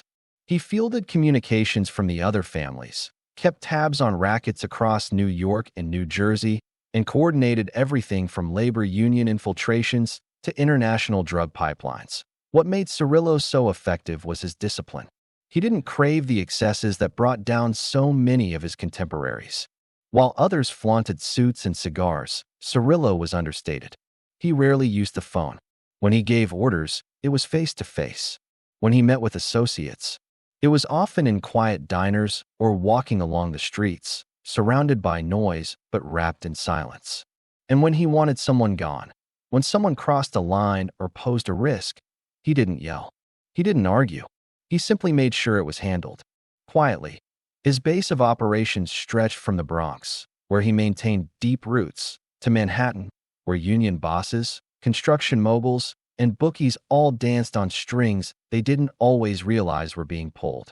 Cirillo controlled the Genovese rackets like a chess master, calculated 3 moves ahead, always watching for signs of weakness. He understood the value of patience, of appearances, of knowing when to speak and when to listen. Law enforcement started to notice patterns. Old-timers in the mob world, once vocal and flashy, were receding into the background. In their place were leaner, smarter operatives, quiet men, low-key enforcers, silent partners in vast financial webs. And always, somewhere near the center, was Cirillo. His name came up on wiretaps. Confidential informants whispered his importance. FBI memos marked him as the most powerful man in the Genovese family, next to Gigante himself. But even then, Cirillo eluded capture. He had no recorded phone calls linking him to crimes, no flashy purchases to draw attention, no penthouse suites or public displays of arrogance. He moved like a ghost, a silent custodian of the Genovese legacy, keeping it alive while others fell. When meetings between the 5 families took place, quiet gatherings to maintain peace, redraw territory, or settle vendettas, it was Cirillo who sat in Gigante's place. The chin remained sick, hidden behind hospital curtains and psychiatric diagnoses, while Cirillo represented the most powerful Mafia family in America. His presence was never loud, but always felt. He had the respect of his peers, because he had earned it, not through violence alone, though he wasn't above it, but through strategy, loyalty, and a cold understanding of power. For years, Cirillo balanced the dual burden of invisibility and authority. He had to act as the face of the Genovese family, without ever truly becoming the face. Too much exposure could jeopardize Gigante's charade. Too much noise could bring the feds down on him. So he remained in the gray zone. Trusted, feared, but never fully known. His reign coincided with a golden age for the Genovese. Their construction rackets boomed. They expanded into New Jersey and Florida. They maintained strongholds in the garment district, in trucking, in gambling, and in loan sharking. When the FBI brought down other families, Colombo bosses, Gambino underbosses, Lucchese captains, the Genovese remained largely untouched. They were, to the Bureau's frustration, the most sophisticated, most secretive, and most disciplined of them all. Cirillo was a major reason why. Yet, with every move came risk. By the late 1990s, federal pressure mounted. More informants came forward. More wires went up. Cirillo's name began to surface in headlines. Prosecutors wanted him. They knew he wasn't just a consigliere or capo. He was, for all intents and purposes, the boss. Still, Cirillo stayed cool. Even when indicted in 1999 on charges of racketeering related to extortion in the construction industry, he didn't panic. He surrendered quietly, made bail quietly, and waited, like always. But age was beginning to catch up with him. The years of stress, of silence, of constant vigilance, they left their mark. In 2000, just before his case could proceed to trial, Cirillo suffered a serious heart attack. It was the first time he truly dropped out of view. The family had to adjust. New lieutenants stepped forward. New alliances were formed. But none had his steadiness. None had his unshakable calm. Even from his hospital bed, Cirillo maintained the dignity of command. He wasn't one to whimper or beg. He had made peace with the life he chose, and he had outlived most who walked that road. If the feds wanted him, they'd have to pry control from his hands. Finger by finger, to his followers, Cirillo was more than a mobster. He was the embodiment of a philosophy that the truest power lies not in loud declarations, but in silent command. He didn't wear his titles. He wore them like shadows. Let others be famous. Let others dance in front of cameras and claim the throne. Cirillo knew that real kings rule quietly. His legacy, still whispered in corners of the Bronx, still referenced in closed-door FBI briefings, was one of precision, patience, and permanence. While the chin faked madness, Dominick Cirillo made order out of chaos. While others chased headlines, he preserved a criminal dynasty. And in the end, maybe that's the most dangerous kind of boss. the one you never see coming, the one who never raises his voice, the one who runs the empire in silence. Chapter 15. The family's global reach. By the time the 1990s unfolded like a slow-burning noir, Dominick "Quiet Dom" Cirillo had already cemented himself as a central figure not just in the dark arteries of New York's underworld, but in the global web of organized crime. His rise was quiet, but his reach vast. The Genovese family, under his shadowed guidance, was no longer just a New York powerhouse. It was an international syndicate, one foot planted in the boroughs of Manhattan and the Bronx, the other stretching across oceans, into the hills of Sicily, the alleys of Naples, and the storefronts of American immigrant neighborhoods from Brooklyn to Buenos Aires. The 1990s brought change. Old dons were aging, rival families were bleeding from indictments, and the FBI had made RICO its holy weapon. But the Genovese family, long known as the Ivy League of organized crime, had something the rest didn't. Patience, secrecy, a code that was enforced not through flashy violence, but through psychological pressure, reputation, and meticulous planning. And the man trusted to keep this complex machine humming quietly was Cirillo. He didn't make headlines. He didn't want to. But the influence he wielded was immeasurable. What separated the Genovese family from the rest wasn't just their dominance in unions or gambling. It was their ability to build bridges far from American shores. And at the heart of that international network was an old-school pipeline called the Pizza Connection. Though most of its major players were already behind bars by the late 80s, the legacy of the operation, moving heroin through pizza parlors and into the veins of America, left a template behind, a blueprint that Cirillo's generation would refine and expand. The Pizza Connection wasn't just about heroin. It was about logistics, trust, and transatlantic loyalty. And many of those Sicilian connections remained intact, simmering beneath the surface like a dormant volcano. Cirillo, fluent in the coded dialects of both Italian tradition and modern criminal innovation, became a key interlocutor between the American Mafia and its European cousins. He wasn't the loud emissary making toasts at wedding tables in Palermo. He was the silent guest, the one who spoke with his eyes, who made promises that didn't need words. And when he returned to the States, operations flowed smoother. Money moved faster, and nobody ever traced the line back to him. Money laundering was the lifeblood of international expansion. Dirty money, wrapped in real estate, funneled through shell companies in Panama, Switzerland, and the Caribbean. Cirillo wasn't the architect of every scheme, but he was the conductor. He knew who to trust, who to squeeze, and who to leave alone.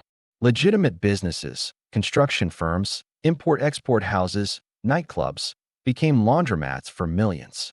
A dollar touched by Genovese hands in the Bronx could find itself clean and clear in a bank account in Luxembourg by the end of the week. One of Cirillo's greatest strengths was his ability to blend old values with new tactics. He upheld the traditional codes of omerta, loyalty, silence, honor. But he understood that the world had changed. Technology, global banking, and international law enforcement meant the Mafia had to evolve. And evolve it did, carefully, silently, under his watchful eye. His network included not just wise guys and soldiers, but bankers, lawyers, and middlemen who operated in shadows just as effectively as any made man. That he wasn't flashy. He wasn't feared in the way that some bosses were feared. But Cirillo's brand of fear was more insidious. He was respected, trusted, and when he gave an order, it didn't come with threats. It came with an understanding that defiance was not an option, that mistakes were remembered, and that discipline, if needed, would come quietly in the night. His reputation reached far beyond Little Italy. European law enforcement had heard his name whispered in the same breath as Sicilian dons. Intelligence reports from Italy noted meetings between Genovese envoys and high-level members of the Cosa Nostra. Cash, weapons, narcotics, everything had a price, and Cirillo knew how to move the pieces without leaving fingerprints. He was the embodiment of the Mafia's survival instinct. A.S. Gigante continued his madness act, shuffling in bathrobes and muttering to himself, Cirillo became the steady hand at the helm, and part of his quiet empire building was global in nature. American heroin markets still pulsed with product, much of it supplied through partnerships rooted in Sicily and Turkey. Cocaine, which had once been considered too unpredictable for traditional mobsters, had now become a profitable side market. The Genovese family didn't dirty their hands in the same way as the Colombians, but they moved the money, opened doors, and watched from the rafters as others got bloody. Some meetings happened in New York apartments, others in villas in Calabria. The men Cirillo dealt with didn't speak openly. They didn't shake hands in public. Their agreements were built on generations of understanding. An understanding that didn't need to be spoken to be enforced. One of the most chilling aspects of Cirillo's global reach was how little the authorities initially grasped. For years, federal agents focused on local rackets, construction bids, and loan sharking. But the money that Cirillo moved was bigger than anyone imagined. The FBI would eventually come to learn that behind every seemingly small-time operation, there were offshore accounts, international couriers, and foreign business fronts. And the man orchestrating the flow? The one who never showed up on wiretaps? It was Quiet Dom. The Genovese family prided itself on discretion. Unlike Gotti's flamboyant reign over the Gambinos, the Genovese crew didn't court press. They didn't need to. Their power was self-sustaining. And Cirillo, true to form, never gave an interview, never showed off wealth, never acted above his station. But behind that calm demeanor was a mind that understood the world not just as it was, but as it could be shaped, molded. Quiet Dom didn't need to travel to Sicily to command respect. His name alone traveled further than any jet could carry him. As the new millennium approached, law enforcement agencies began tightening their nets. Global task forces emerged. International banking regulations shifted. And still, the Genovese machine hummed, quieter than before, but no less effective. And when prosecutors tried to follow the trail of blood and money, they often found it went cold just before it reached Cirillo. It was said, in hushed tones even among FBI agents, that Cirillo had perfected the art of staying one layer removed. Never directly involved, always a step ahead. And yet, his signature was everywhere, on contracts in Naples, on cash pickups in Caracas, on wire transfers in Geneva. The global underworld isn't sustained by bullets or brute force. It's sustained by trust, by silence, by men like Cirillo, who understood that power didn't need a spotlight. It only needed results. And under his silent stewardship, the Genovese family expanded its empire not just across boroughs, but across borders. Without parades, without headlines, just steady, quiet control. Dominick Cirillo didn't leave behind memoirs. He didn't pose for photos in front of fountains. He left behind something far more enduring, a blueprint for global domination, built on loyalty, calculation, and silence. His reach was global, his presence invisible, and for a time, the world belonged to him, even if it never knew his name. Chapter 16, Surveillance and Wiretaps. By the mid-1990s, Dominick "Quiet Dom" Cirillo had become one of the most enigmatic figures in organized crime. A man of few words and fewer mistakes. He had risen to power in a time when the Mafia was under siege from new federal laws, shifting alliances, and an FBI more determined than ever to crack the Cosa Nostra wide open. Yet even in this climate of pressure, paranoia, and betrayal, Cirillo remained untouched. Elusive, impossibly silent. The Bureau was watching. But they couldn't catch what they couldn't hear. For agents working organized crime out of the Southern District of New York, Cirillo posed an unusual and maddening challenge. Unlike his contemporaries who slipped up on wiretaps or got snagged in stings, Cirillo was a ghost. He didn't shout orders across telephone lines. He didn't rant in backrooms or boast in lounges. He met face to face. He spoke in code. And more often than not, he let others speak for him. Agents described him as unreadable, paranoid, and military in discipline. To them, he was more than a boss. He was a shadow. It wasn't for lack of effort. The FBI, with its war chest of bugs, informants, and wiretaps, had invested years into infiltrating the Genovese family. Their success in flipping members of other families, especially the Gambinos and Colombos, had emboldened them. But the Genovese crew was different, more insulated, more loyal. And at the center of it all, Cirillo remained insulated by layers of intermediaries and an unwavering code of omerta. Bureau files from the late 90s showed dozens of attempts to plant surveillance near Cirillo's favorite haunts, cafes in the Bronx, bakeries near Arthur Avenue, even his local gym. They set up microphones and lamp posts. They listened from unmarked vans. They watched foot traffic at neighborhood social clubs for months. And still, all they caught were whispers, half-sentences, nods, cryptic glances exchanged between men who knew better than to be heard. Cirillo was always cautious, never careless. And that was his genius. When he did speak, it was never on record. No direct recordings, no intercepted calls, no slip-ups. In an era where gangsters fell to their own arrogance, rants caught on. Wires, loose lips in prison yards. Cirillo was surgical. He knew the rules of the new Mafia. He had watched men fall. John Gotti's flamboyance. Gaspipe Casso's paranoia. Sammy Gravano's betrayal. Cirillo learned from their mistakes. He didn't seek celebrity. He didn't flash wealth. He moved quietly, like a man who knew the weight of every word. The FBI turned to confidential informants. They squeezed Genovese, associates on lesser charges, hoping for even a whisper about Quiet Dom. But loyalty ran deep. Cirillo didn't just command fear, he commanded respect. His reputation was that of a boss who protected his own, settled disputes with fairness, and never left fingerprints behind. Even those facing decades behind bars refused to give him up. To them, Cirillo wasn't just a leader. He was the last of the real ones. Still, the Bureau kept pushing. In 1997, they focused a series of covert operations around Cirillo's alleged activities in the construction and union rackets. They knew he had influence over labor unions, especially in Manhattan's concrete and drywall sectors, and suspected he was using shell companies and intermediaries to rig bids, extort contractors, and launder money through no-show jobs. Surveillance intensified. The FBI embedded informants in key union offices. They installed bugs in coffee shops known for mob meetings. They waited for Cirillo to slip, but he didn't. Not directly. Instead, agents recorded mid-level captains.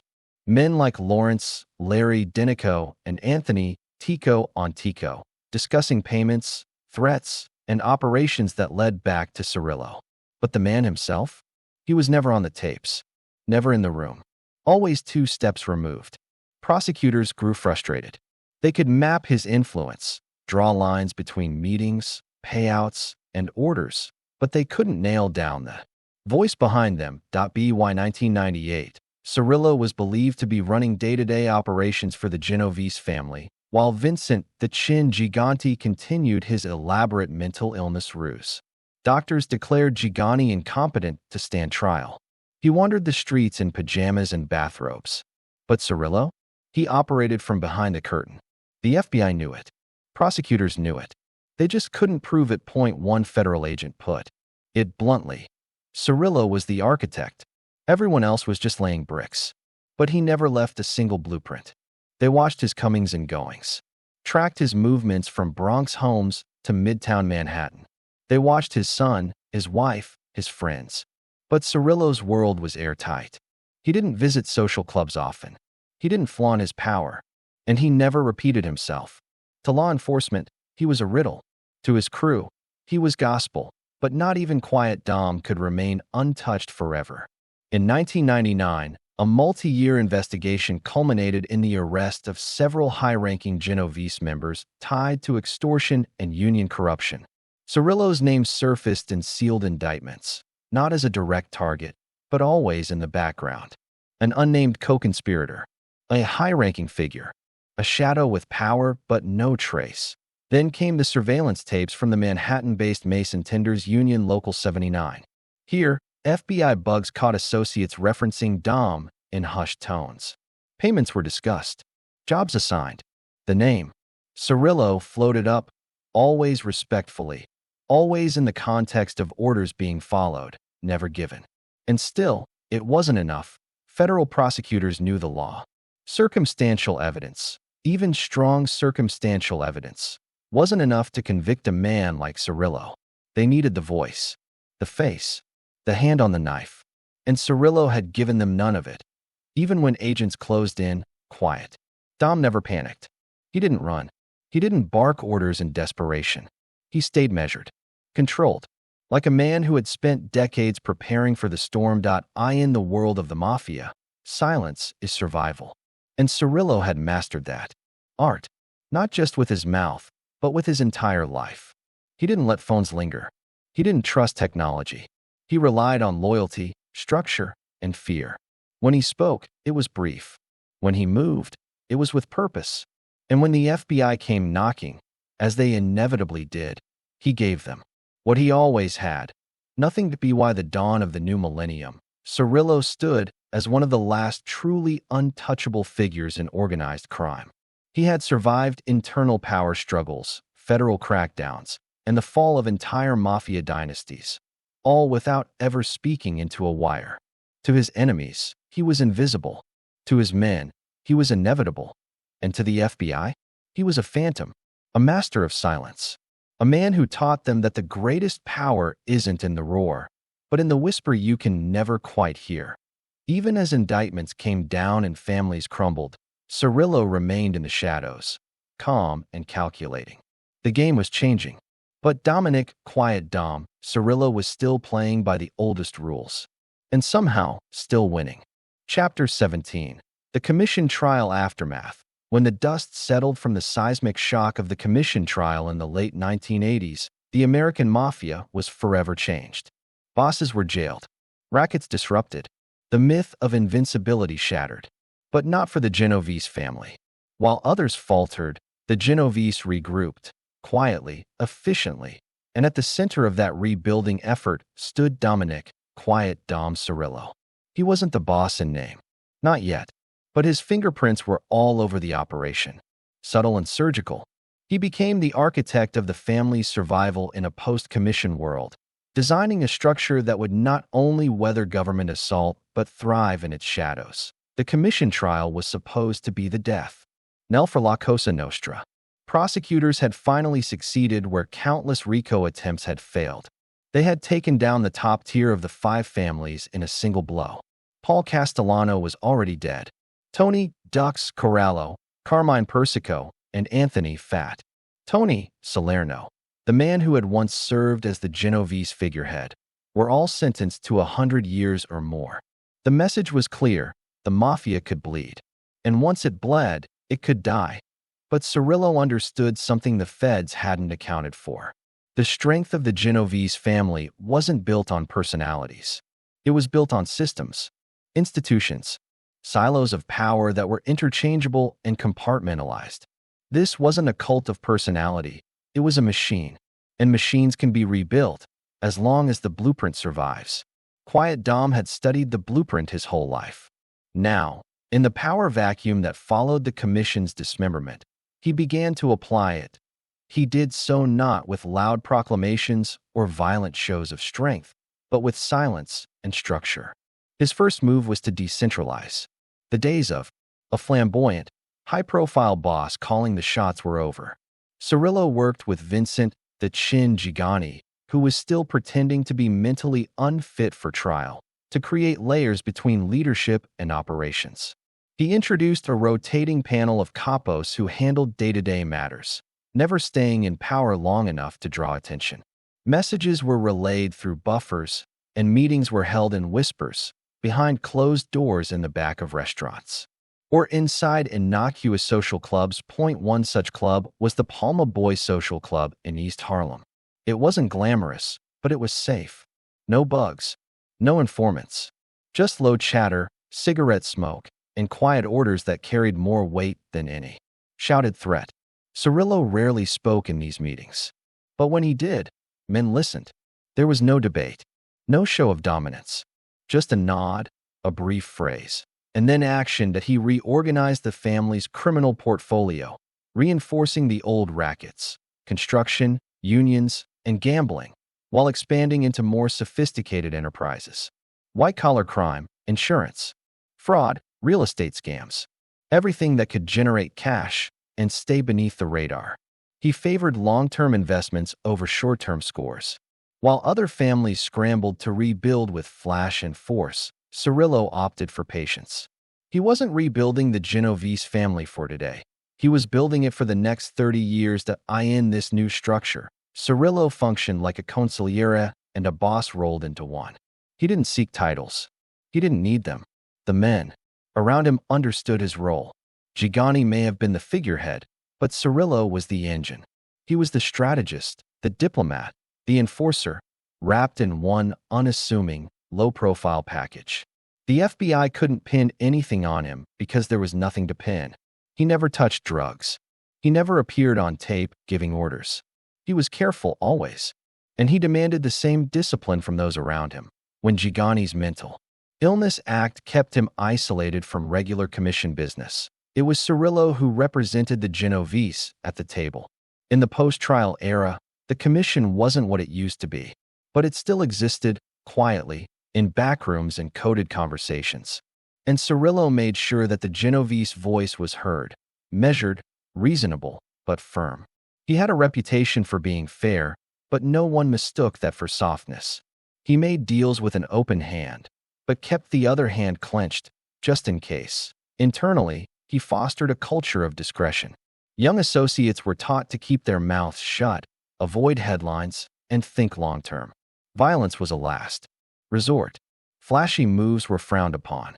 Cirillo preached discipline like a doctrine. If you wanted to make money, you had to play the long game. If you wanted to rise, you had to stay invisible. That ethos paid off. While other families suffered mass arrests and internal collapse, the Genovese family entered the 1990s stronger than ever. Cirillo's restructuring created an organization that didn't rely on any single man. Each crew operated independently, yet all funneled upward with precision. The FBI knew Cirillo was pulling the strings, but proving it was another matter. His genius wasn't in violence or charisma, it was in engineering. He built an organization designed not only to profit, but to endure as the years wore on. Cirillo's legend grew, mostly in whispers and rumors. He was respected in every borough, feared in every boardroom, and known in every courtroom, even if he never appeared in one. Prosecutors grew frustrated. Surveillance turned up nothing. Wiretaps were empty. He had trained his lieutenants to speak in code, to use gestures instead of words. Even casual conversations were cloaked in metaphor.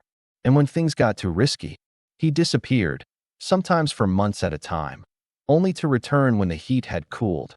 There were stories that he once resolved a territorial dispute between crews with a single phone call, that he sanctioned the quiet retirement of a capo who had grown too reckless without bloodshed, that he vetoed a major heroin pipeline deal simply because it risked drawing attention.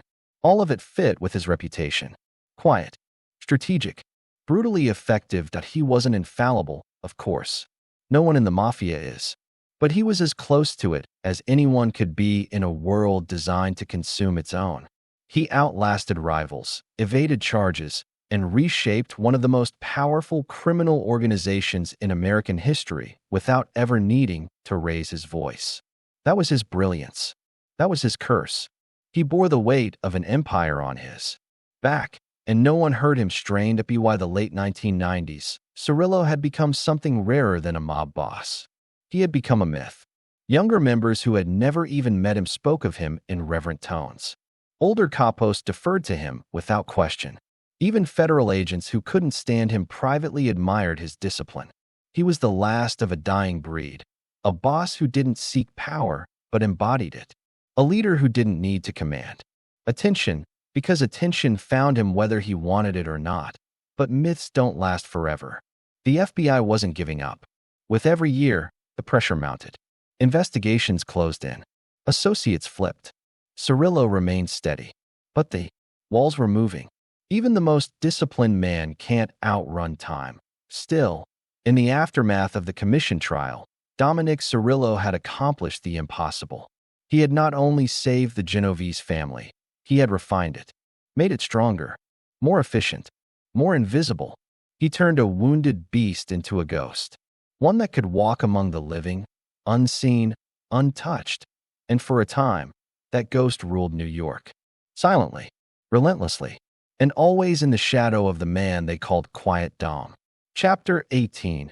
Indictments in the Shadows. In the murky world of organized crime, few things are more dangerous than being seen. For Dominick "Quiet Dom" Cirillo, anonymity wasn't just a preference. It was a survival strategy, polished over decades of devotion to silence, subtlety, and strategic brilliance. He was the man who maneuvered beneath the radar while others craved the spotlight. But by the late 1990s and early 2000s, even the most disciplined ghost can leave footprints. And eventually, federal authorities caught the faint outline of his shadow that it didn't come with flashing headlines or midnight raids. It began, as most things in Cirillo's world did, quietly. Federal investigators had long suspected that Cirillo was more than just a high-ranking figure in the Genovese hierarchy.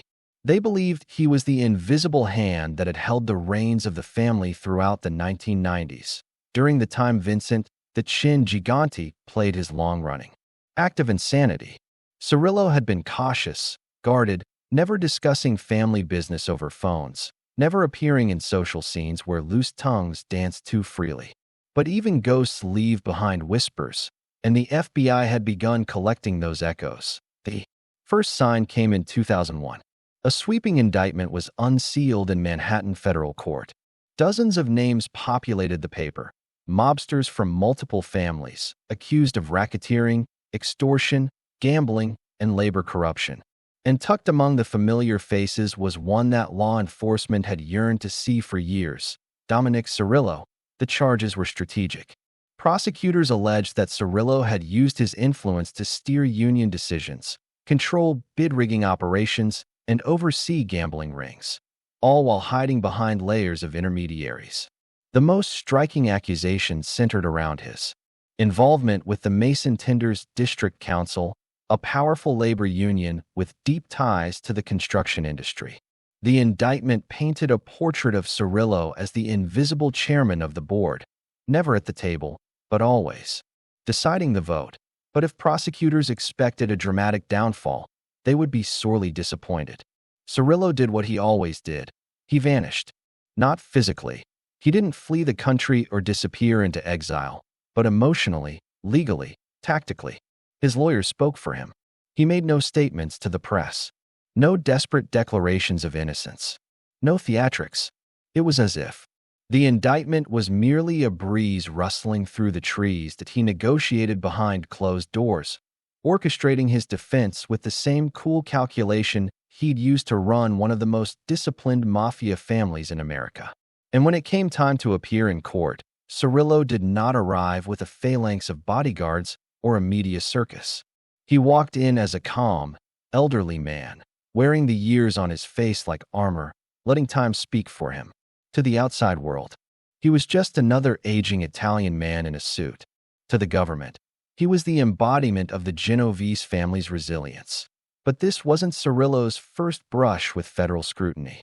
He'd been questioned during previous investigations, notably in the late 1980s and early 1990s, when the FBI cast a wide net over New York's 5 families in the aftermath of the commission trial.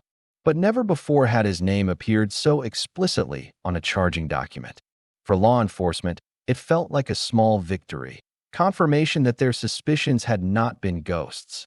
Yet, even here, Cirillo retained the upper hand. The indictment, while comprehensive, was limited in scope. There were no surveillance, tapes of him giving orders, no turncoats pointing fingers directly at his actions. He was too cautious for that. Every conversation he had about business was filtered through buffers, messengers, or coded language. Where other mobsters ranted in bugged cars or boasted over tapped phones, Cirillo remained the master of silence. This made prosecution a Herculean task. The government had to rely on circumstantial connections, patterns, associations, meetings, in cafes that could be interpreted 100 ways. They knew who he was. They knew what he represented. But proving it in court, beyond reasonable doubt, was another matter entirely. Eventually, Cirillo accepted a plea agreement. It was a strategic retreat, not an admission of defeat.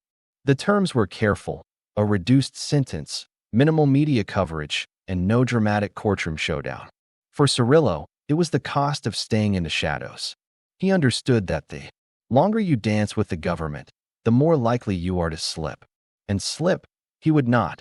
His time in federal custody was uneventful. He maintained his silence. Fellow inmates respected his reputation, and prison officials treated him as just another aging inmate in the system. There were no flare-ups, no incidents, no headlines. Just time, passing as it always did, slow, quiet, and certain. And then, just like that, he was out. No parades, no media frenzy, no victory lap. He simply resumed his life, or what was left of it. By this point, Cirillo was in his 70s, and health concerns had begun to mount. But his mind remained sharp, his instincts intact. And within the Genovese family, his influence remained. Even if he wasn't barking orders or attending meetings in person, his legacy loomed large, a blueprint for how power should be wielded in silence. Law enforcement was left frustrated. They had touched him but never grabbed hold. He was the closest thing to an untouchable in an era when most mobsters were flipping or falling. Agents whispered about him with a strange mixture of admiration and exasperation.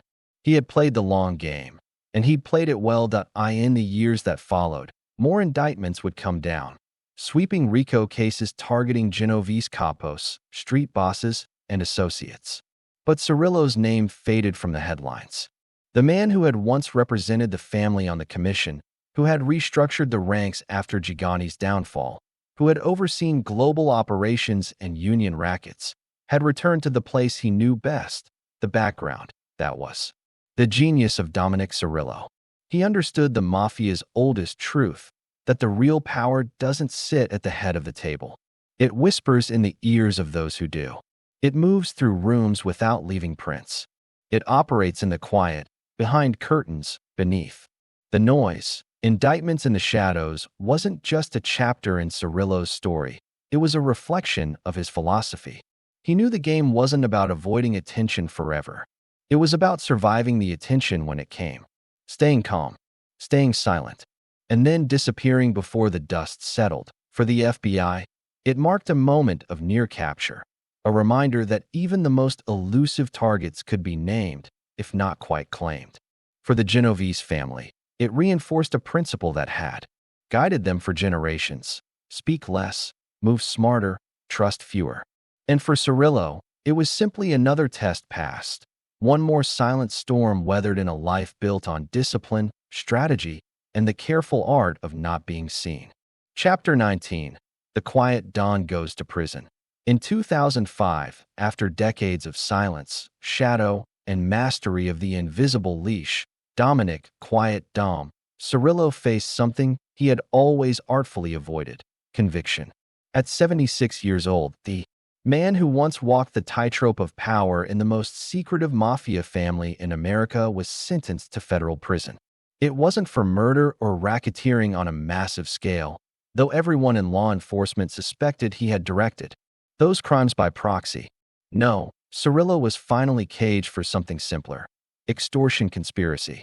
But beneath that single charge lay decades of tightly orchestrated criminal rule. That Cirillo's guilty plea in June 2005 was almost whispered. No fanfare, no defiance, no long-winded courtroom drama. He admitted to using threats of force and violence to collect debts, particularly in the world of construction and unions. What the FBI couldn't quite pin on him through years of wiretaps, surveillance, and undercover informants, they settled through a careful web of witness testimony and quiet deals behind closed doors. For a man who had eluded the grasp of justice for most of his life, it was a soft fall. Yet even in that fall, Cirillo maintained control.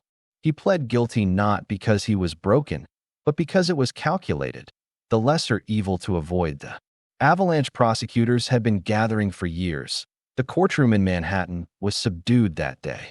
No relatives wailed. No reporters shouted questions. Cirillo, with a stooped frame and deep-set eyes, simply acknowledged his guilt and accepted the sentence. 48 months in federal prison. The prosecutors called it a significant result, a symbolic victory in a war that had seen far greater losses on their side. But those who truly understood the Genovese playbook knew this wasn't the end. It was an adjustment. Cirillo didn't fall from power. He merely relocated the throne. From within prison walls, Cirillo continued to function as a guiding presence. Messages were sent through visitors, attorneys, and discreet handoffs using coded language only seasoned wise guys could decode. His orders filtered through the ranks without his voice ever being recorded. He knew better than anyone how to disappear in plain sight. Even behind bars, Quiet Dom was not idle. He became a ghost with influence, an imprisoned Don who still had the weight to shift millions in illegal revenue, still had the power to decide who lived, who earned, and who was pushed out. Federal authorities watched closely. They knew the Genovese hierarchy had learned over decades how to operate through imprisoned leadership. Vincent Gigante had done it. Tony Salerno before him. Now Cirillo. The family structure allowed it. Unlike the flashy Gambinos or violent Colombos, the Genovese were masters of succession planning. Their chain of command was fluid, rotating, faceless. When one leader fell, another quietly stepped up. But often, the one behind bars still pulled the strings. Cirillo was the latest proof of that design. Inside prison, Cirillo kept his habits. He spoke little. He read daily. He exercised modestly and avoided the prison politics that consumed younger inmates. He wasn't looking to dominate the yard. He wasn't there to impress. He was there to endure. And through that endurance, he maintained power. Corrections. Officers said he barely spoke above a whisper. Fellow inmates often didn't realize who he was, just an old man with steady eyes and a serious air. But those who did know treated him with cautious reverence. Law enforcement attempted to monitor his communications, to dissect letters and trace visits, but nothing incriminating surfaced. It was like chasing smoke. Cirillo had spent too many years perfecting discretion to slip now. He had lived through the fall of Gotti, the decimation of the Colombo Civil War, the betrayal of turncoats like Gravano and Messino. He had witnessed how the Mafia had been gutted from within. He wasn't about to become part of that pattern. And while Cirillo was locked away, the family held strong. Revenues from gambling, extortion, construction scams, and offshore laundering continued to flow. Those on the outside who remained loyal to Quiet Dom ensured that his influence stayed intact. Meetings still happened, carefully, quietly, and always through intermediaries. Names changed on paper, but the authority behind.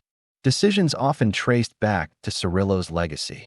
His protege, Daniel Leo, took more public-facing roles, but Cirillo's fingerprints were still everywhere, just beneath the surface. The Bureau of Prisons officially listed him as inmate #61430-054. But in the world of organized crime, he remained what he always was, a boss, a strategist, and a man whose silence could roar louder than bullets. By the time his release date neared, Cirillo was approaching 80. The press speculated that this marked the final chapter of his criminal life. The feds hoped so. They painted it as a victory, one of the few high-ranking mafia figures of the modern era finally serving time. But on the streets, in the corners of old Bronx neighborhoods and quiet Manhattan cafes, where whispers still traveled faster than facts, the name Dominick Cirillo still held meaning. He wasn't a memory. He was a myth still walking. When Cirillo stepped out of prison in 2009, there was no grand homecoming. No welcome parade like Gotti used to enjoy. Instead, there was a return to quietude, to obscurity. He was older, grayer, slower, but not irrelevant. The underworld doesn't always reward longevity with applause. Sometimes it rewards it with silence. The deepest sign of respect, in his absence. New faces had risen. Younger capos jockeyed for position.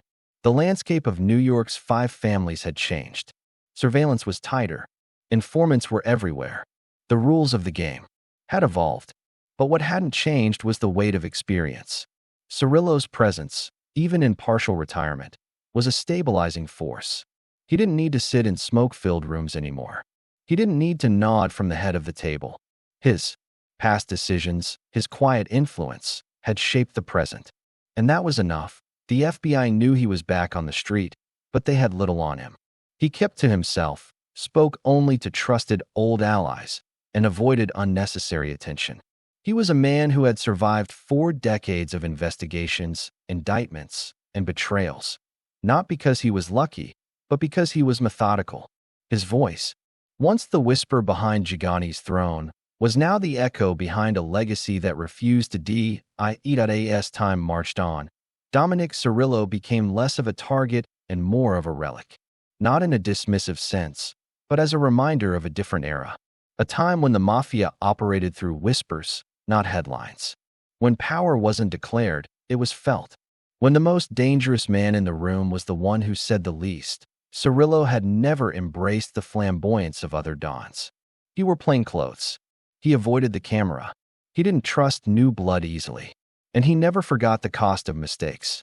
His conviction in 2005 may have slowed him. Prison may have paused him. But neither could erase the legacy he had etched. Over a lifetime of calculated moves to eye in the underworld, true influence is often seen only in its absence. And for those 4 years Dominick Cirillo spent behind prison walls, the Genovese family didn't crumble. It adapted. It shifted. It held firm. That alone said more about his leadership than any headline ever could. He walked out in 2009 into a world that had moved on. Smartphones, surveillance saturation, social media, a younger generation that barely remembered the heyday of Gigante's reign. But in certain corners of the Bronx and Little Italy, the older wise guys still remembered. And they still watched. Because even after prison, even in the final chapters of a long, calculated life, quiet Dom still mattered.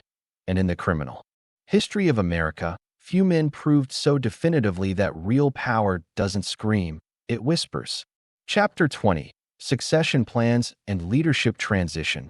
By the early 2000s, Dominick "Quiet Dom" Cirillo was no longer just a shadow behind the throne.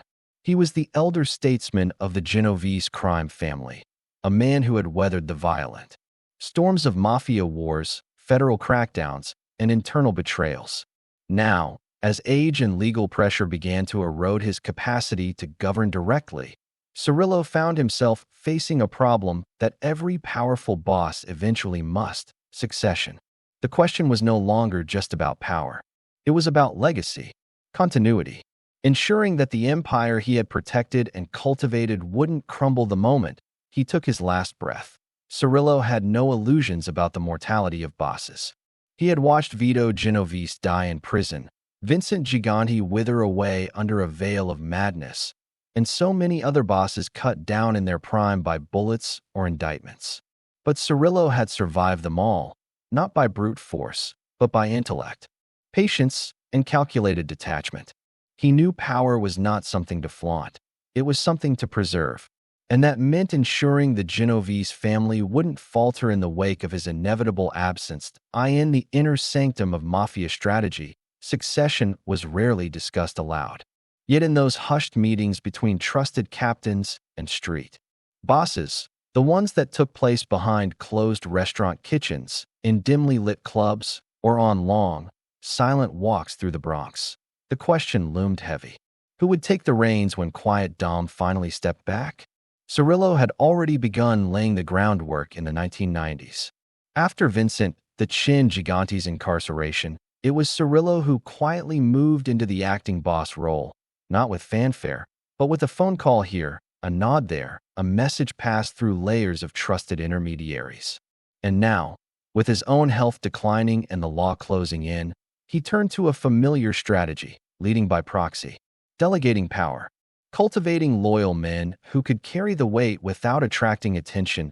One of the key figures in his transition plan was Laborio Barney Bellomo, a smart, disciplined, low-profile capo who embodied the Genovese values of silence, strategy, and strength. Bellomo was young by Mafia standards, but not green. He had done time. He had proven his loyalty.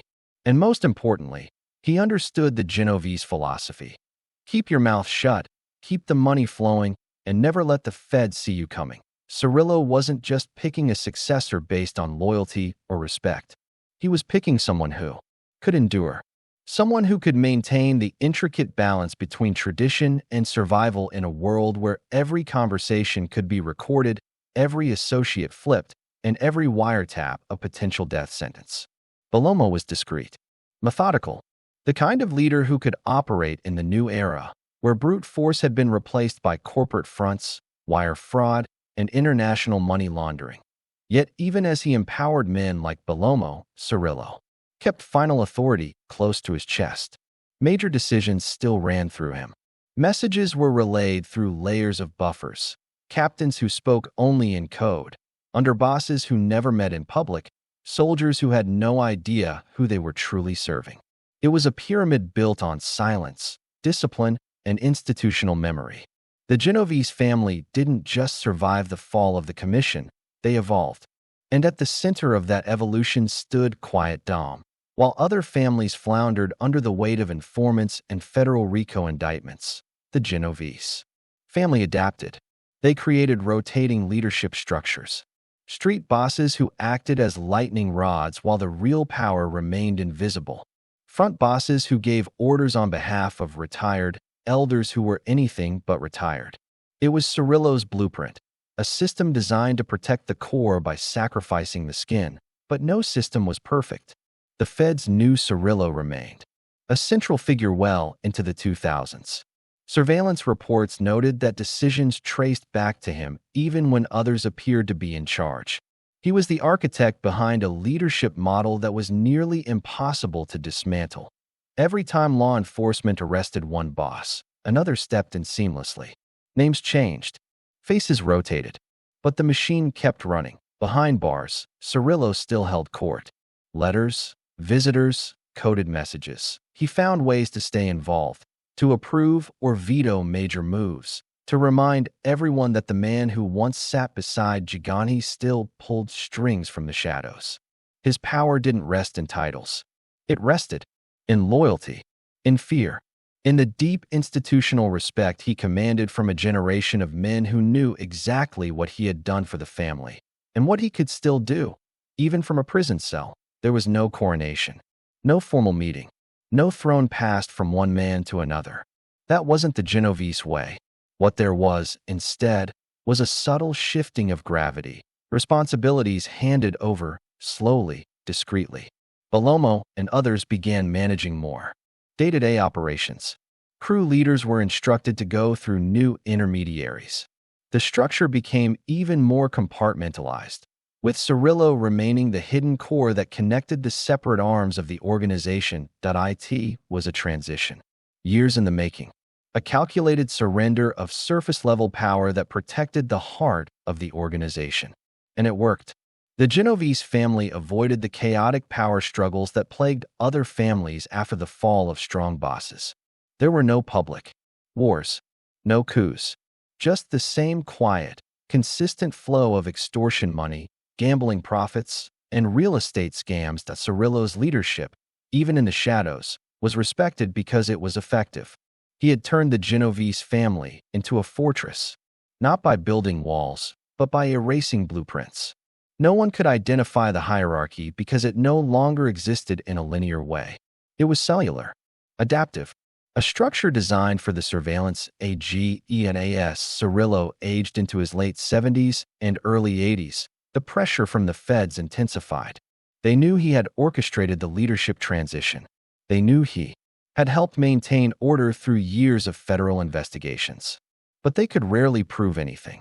His name showed up in wiretaps, but his voice didn't. Associates mentioned him, but only in vague terms. He was everywhere and nowhere. The quintessential quiet Don. Even as his health deteriorated, Cirillo ensured the family's survival. He encouraged further alliances with the Sicilian Mafia. He sanctioned new rackets that embraced modern crime, cyber fraud, corporate scams, and international banking schemes. He understood that the Mafia couldn't remain frozen in the past. If it was to endure, it had to adapt, and under his guidance, it did. In the end, Cirillo's greatest legacy wasn't any single operation or act of violence. It was continuity, resilience, He took a battered, aging crime family and re-engineered it into a ghost, a structure so diffuse, so decentralized, that no one could kill it outright. And even as his physical presence faded, his influence did. Not. Dominick "Quiet Dom" Cirillo would never be the subject of mob folklore like Gotti or Capone. He didn't want to be. He wanted to outlast them. To watch the headlines fade, the trials pass, and the families rise and fall, while his own family kept thriving in the shadows. And in that, he succeeded. As his time at the helm came to a quiet close, Cirillo didn't make speeches. He didn't hand over keys or kiss rings. He simply stepped further into the dark, leaving behind a family that could lead itself. One that understood the code, the silence, the discipline. His kind of leadership didn't need applause. It only needed results. And in the world of organized crime, there was no greater measure of a man. Chapter 21. Health declines, influence remains. By the early 2010s, the streets of New York had changed, but the silence around Dominick Cirillo had not. Even as the city buzzed with digital noise and surveillance grew sharper, Quiet Dom remained. A mythic figure in organized crime circles. He wasn't often seen, but when his name came up behind closed doors, it was still spoken with the same weight, the same respect, as it had been for decades. But time, as it does with all men, was catching up to him. Cirillo was now in his early 80s. The toll of a life spent under constant vigilance, avoiding wiretaps, managing layers of criminal command, dodging indictments, prison sentences, and assassination attempts, was beginning to show. His health, once as disciplined and controlled, as his demeanor began to betray him. Reports quietly circulated that Cirillo had suffered strokes. His physical frame, once solid and commanding, was now frail. Yet even in a weakened state, his presence loomed like a shadow over the Genovese family, a reminder of a time when quiet men wielded loud power. For a man who had built his life on invisibility, these final years were both poetic and cruel. There were no photos plastered across newspapers, no media storms, no sensational headlines about a frail Don clinging to his throne. Cirillo simply faded further into the background, where he had always thrived. But those on the inside knew better. They understood that behind prison walls or in a hospital bed, Dominick Cirillo's voice still echoed in the corridors of Mafia politics. The FBI surveillance had long grown used to chasing ghosts when it came to Cirillo, even during his imprisonment. In 2005, agents noted that he continued to run operations using intermediaries. Coded messages passed through loyal captains, family members, and legal visits. Now, with his declining health, those channels grew more restricted, more selective. Only the most trusted were allowed close. His circle had always been tight. Now it was impenetrable. In one intercepted conversation in 2011, a Genovese associate casually remarked, "Dom says it's okay." Just 4 words. But those 4 words sent ripples across the family's operations. Orders were halted, plans adjusted. It was a reminder that even as his body faltered, his authority had not. Cirillo's leadership was unlike that of flamboyant mobsters before him. He didn't crave headlines or theatrics. Instead, his influence lived in whispers, in pauses on the phone, in eyes that glanced around rooms when his name was mentioned. His power was the kind you didn't see, but always felt. And it was this kind of power that allowed him to remain relevant, even as he withdrew from day-to-day operations. By 2012, most law enforcement assumed he was all but retired. They believed the Genovese family had transitioned into a new generation of leadership. In part, they were right. Cirillo had helped design that succession himself. But retirement? That word had never quite applied to Quiet Dom. He wasn't on street corners or in back rooms anymore, but his fingerprints were still on decisions, on the pulse of the family, even if only as a legacy. Inside prison, he was treated with deference. Even rival factions and inmates from different crews recognized who he was. Unlike bosses who'd been flipped or outlived their usefulness, Cirillo remained untarnished. He had never cooperated, never broken omerta. He was, in many ways, a living monument to the old code, the blood oath that had long been eroded by plea deals and federal pressure. Yet Cirillo was not immune to reflection. Those closest to him noted a subtle change. He spoke more of the past, of loyalty, and the cost of silence. He had watched men fall around him, Gigante, Gotti, Persico, all taken by death or prison. He had survived it all, not because he was more ruthless, but because he was more careful. And now, as his health waned, that caution turned inward. He kept fewer conversations, took fewer meetings. He understood that his era was ending. The Genovese family, once known for its iron grip on midtown rackets, union control, and international laundering, was evolving. Younger figures were taking over, men who understood both the old ways and the new digital underworld. Cirillo had positioned them carefully. Like a grandmaster in a game of chess, he had set the board years in advance. Now, even from a distance, the pieces moved just as he had taught them to. Law enforcement, too, sensed this shift. They had long believed that removing Cirillo would collapse the upper tiers of the Genovese structure. But the family didn't crumble. Instead, it adapted, a testament to how well Cirillo had insulated and trained his lieutenants. There was no single point of failure, no flamboyant successor to target, just a web of quiet men, each owing their rise, in some way, to the old man who rarely spoke. In federal memos circulated between 2013 and 2015, Cirillo was described as retired in appearance, active in essence. Even the FBI, known for its cynical assessments, acknowledged that his wisdom still influenced family dynamics.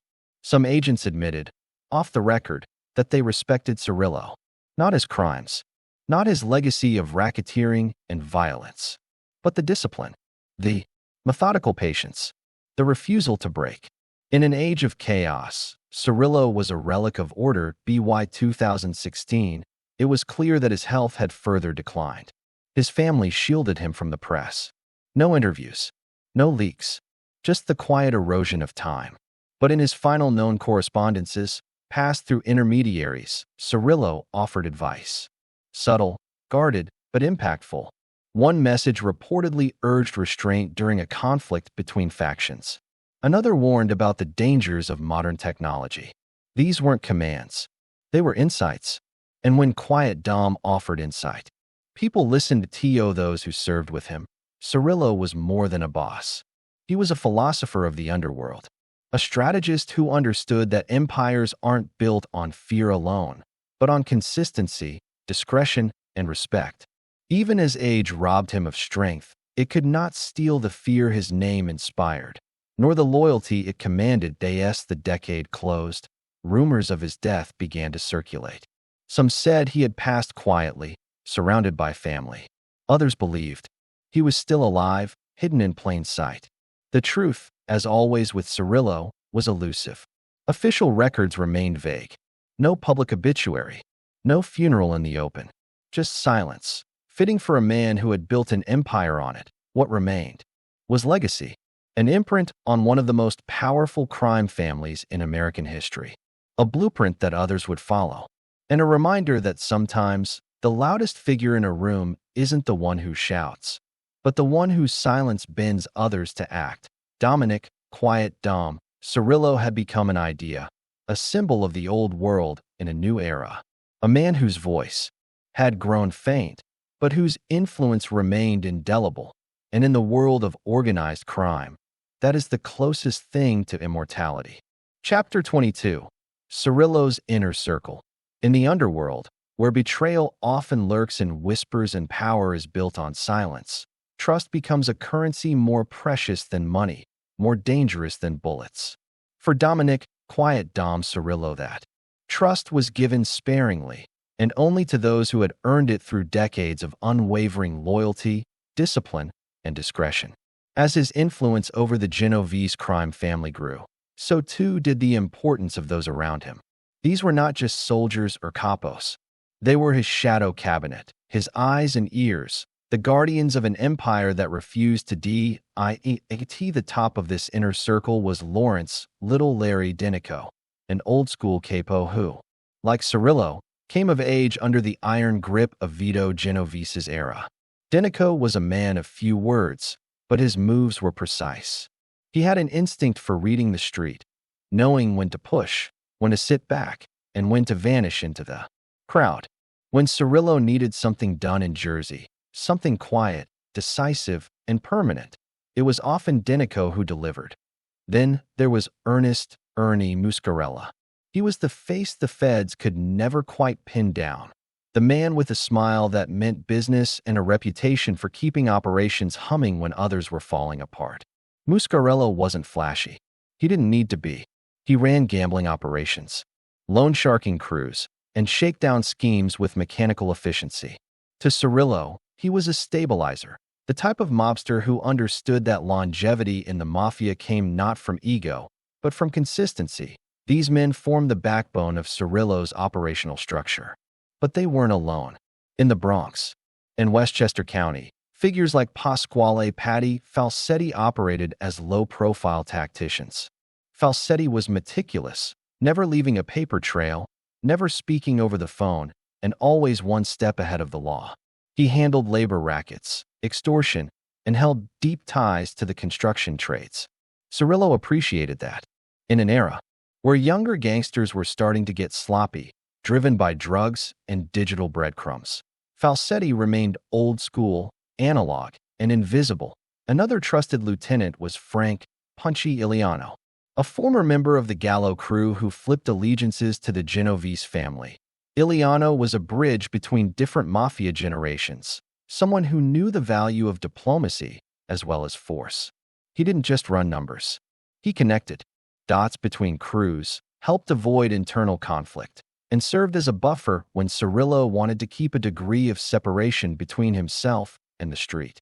Iliano's influence would rise even further when Cirillo stepped back due to health problems.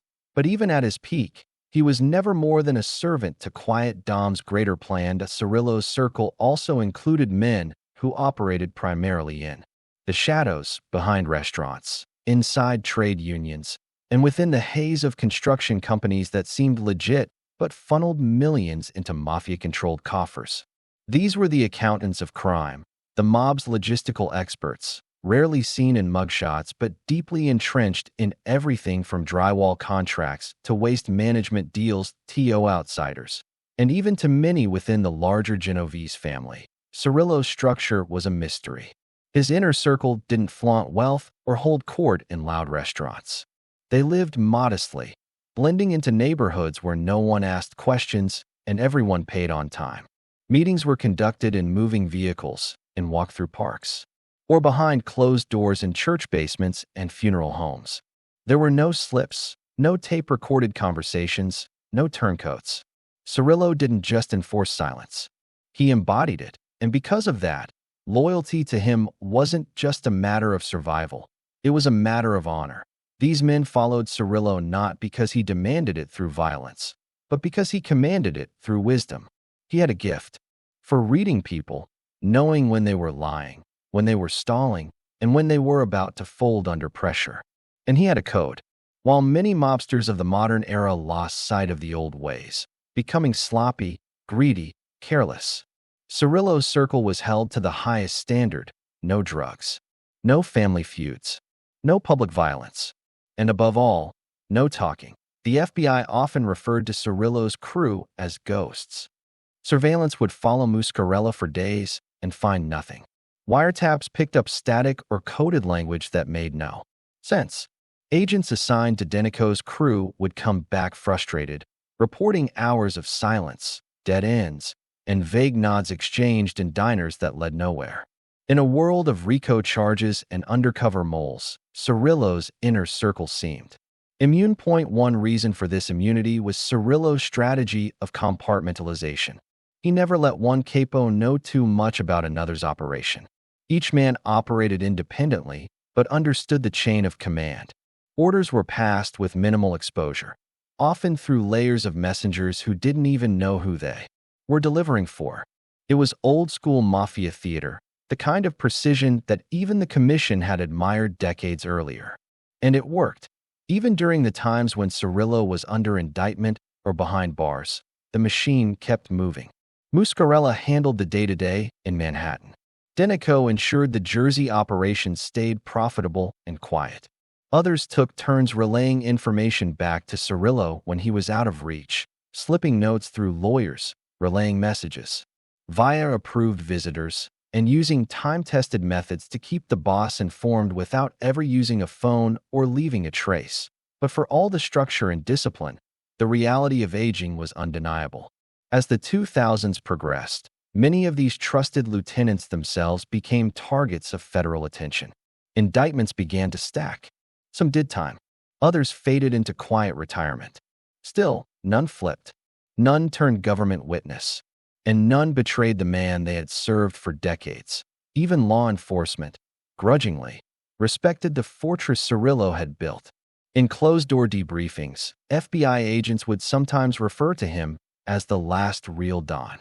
And part of that reverence came from how he kept his circle tight, functional, and drama-free. There were no headlines about Cirillo's men shooting up strip clubs or trafficking pills across state lines. They were calm, controlled, like Cirillo himself. Ghosts in the crowd. The importance of that inner circle cannot be overstated.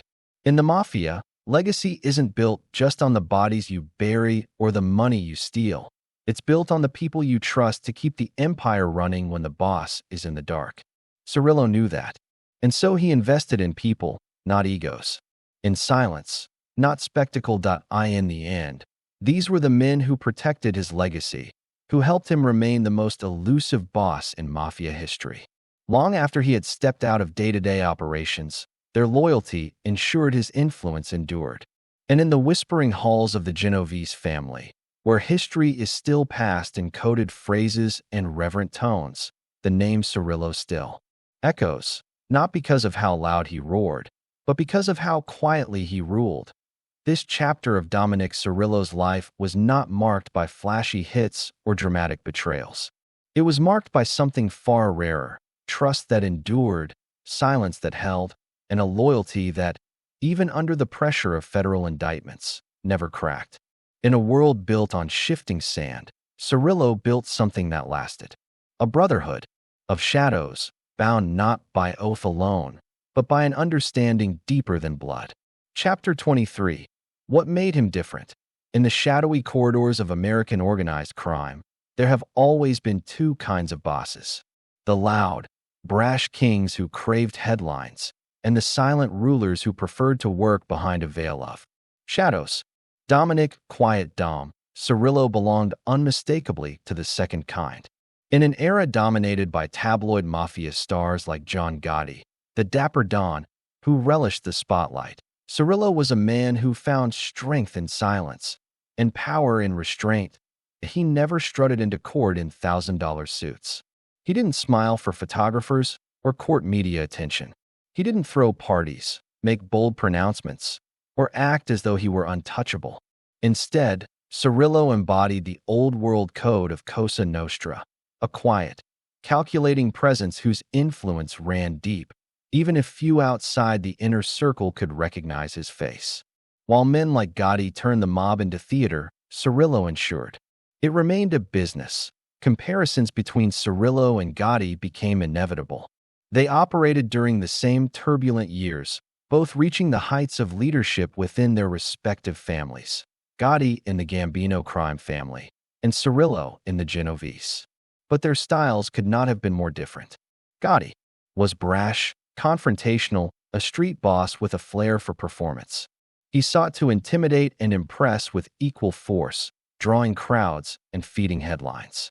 Cirillo, on the other hand, spoke rarely, operated methodically, and relied on relationships rather than fear. If Gotti was the mob showman, Cirillo was its silent engineer. It was that stark contrast, and the results it produced, that told the real story. Under Gotti's reign, the Gambino family attracted enormous heat. Surveillance units tracked his every move. His top men flipped. He was indicted again and again until even his formidable legal defenses couldn't hold. In contrast, Cirillo kept the Genovese family not just afloat, but flourishing. Law enforcement knew he was involved. They had whispers, recordings, testimonies. But his insulation, his use of buffers and coded communication made direct charges almost impossible. The FBI could see the ripples, but they could rarely touch the source. Cirillo didn't need to shout. His power came from his consistency, from the quiet respect he commanded within the organization. He was the kind of boss whose mere nod could end debates, whose whispered decisions rippled through neighborhoods like a quiet tide.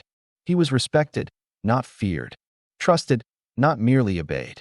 And in the Mafia, that distinction meant everything. His leadership style was rooted in an old-school philosophy, one passed down from the likes of Genovese and Vincent Gigante.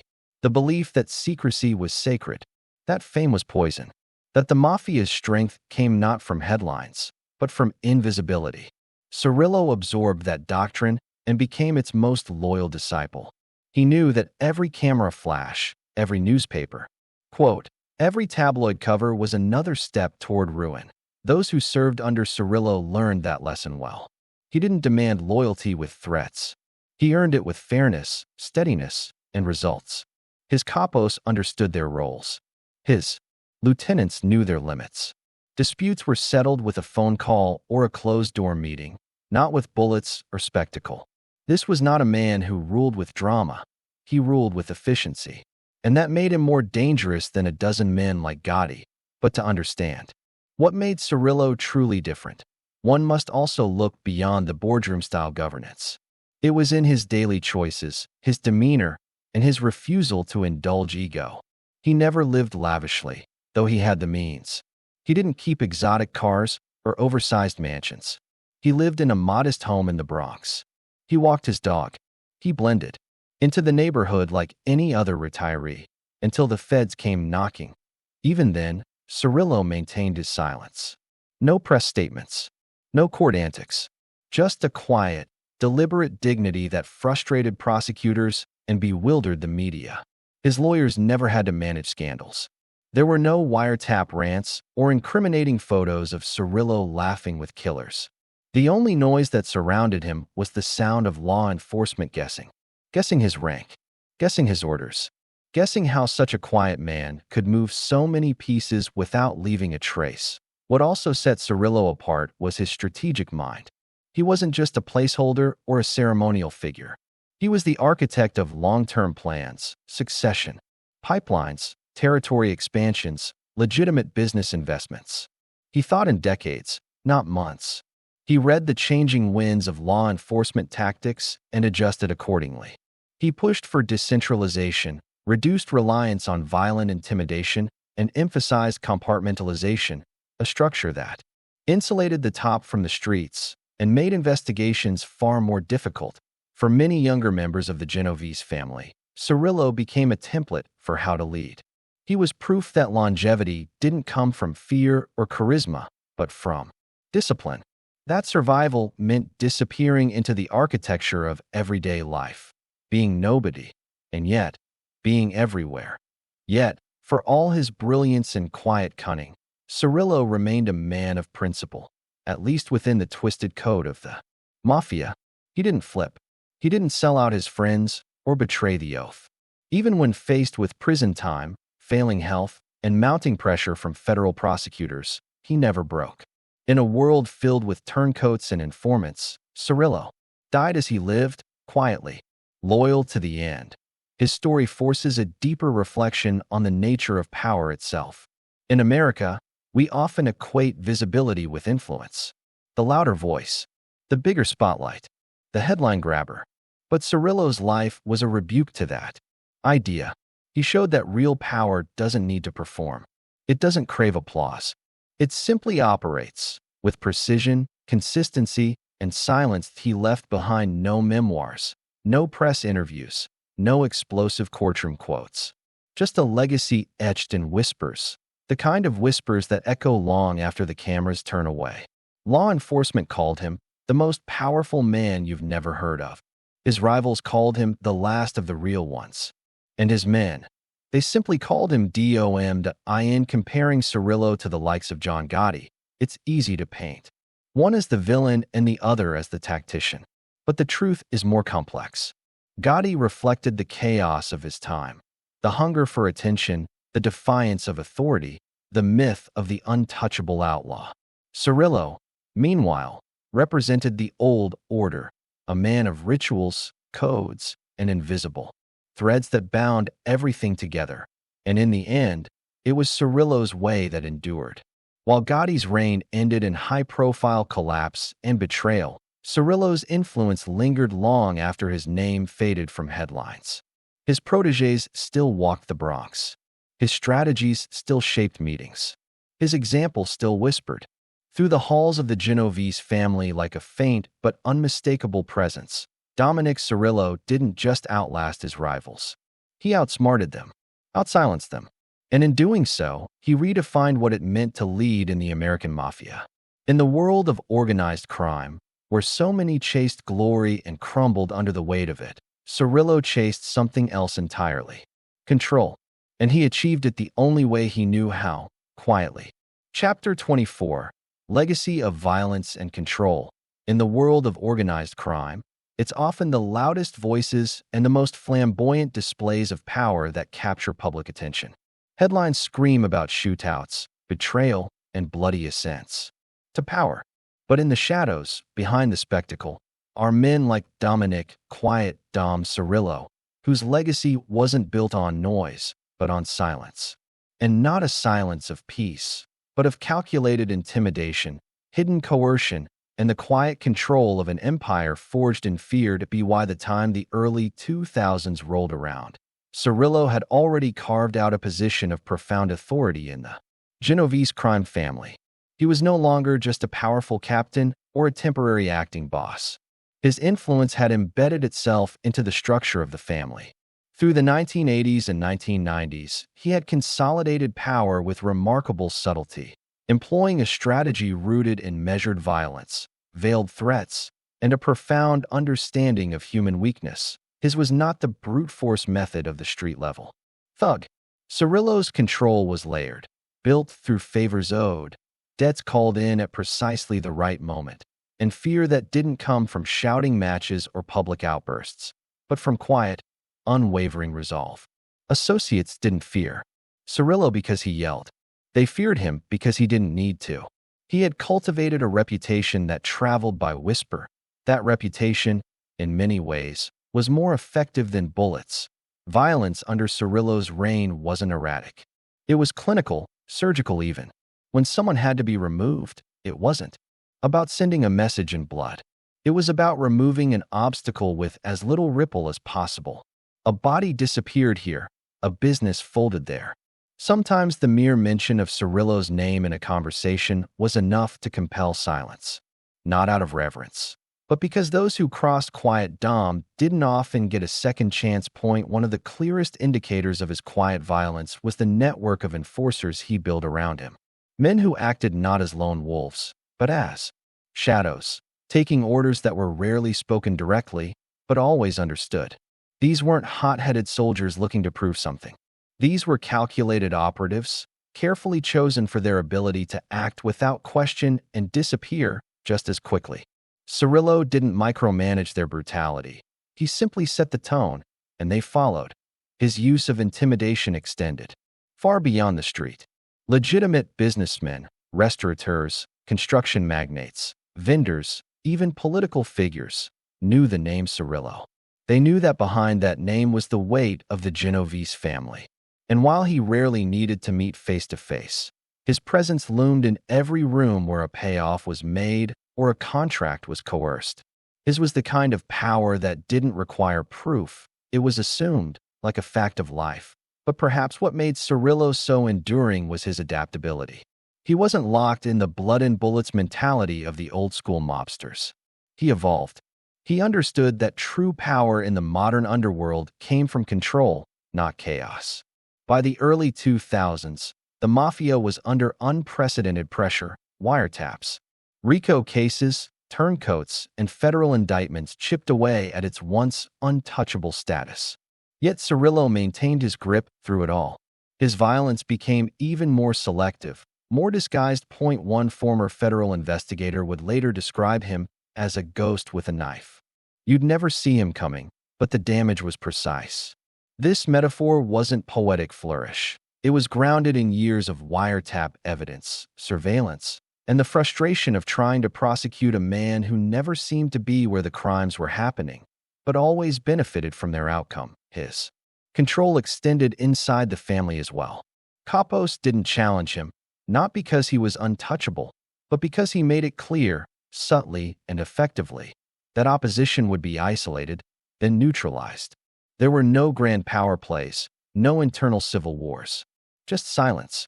And then, suddenly, a position would open, a man would vanish. And Cirillo remained. There's a reason prosecutors, FBI agents, and Mafia historians often point to Cirillo as one of the most dangerous men of his time, despite his low public profile. Because his silence wasn't passive, it was predatory. His ability to operate beneath the surface, to avoid public spectacle, to maintain an iron grip on the Genovese family while others crumbled in front-page scandals. That was his legacy. And yet, this silence did not mean detachment.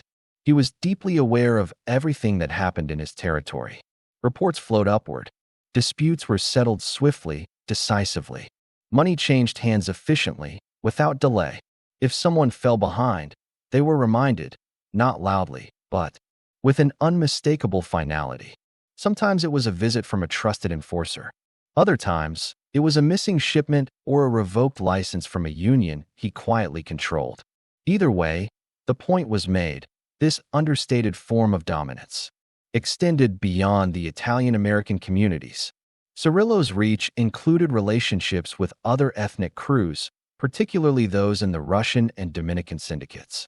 These weren't alliances forged in friendship.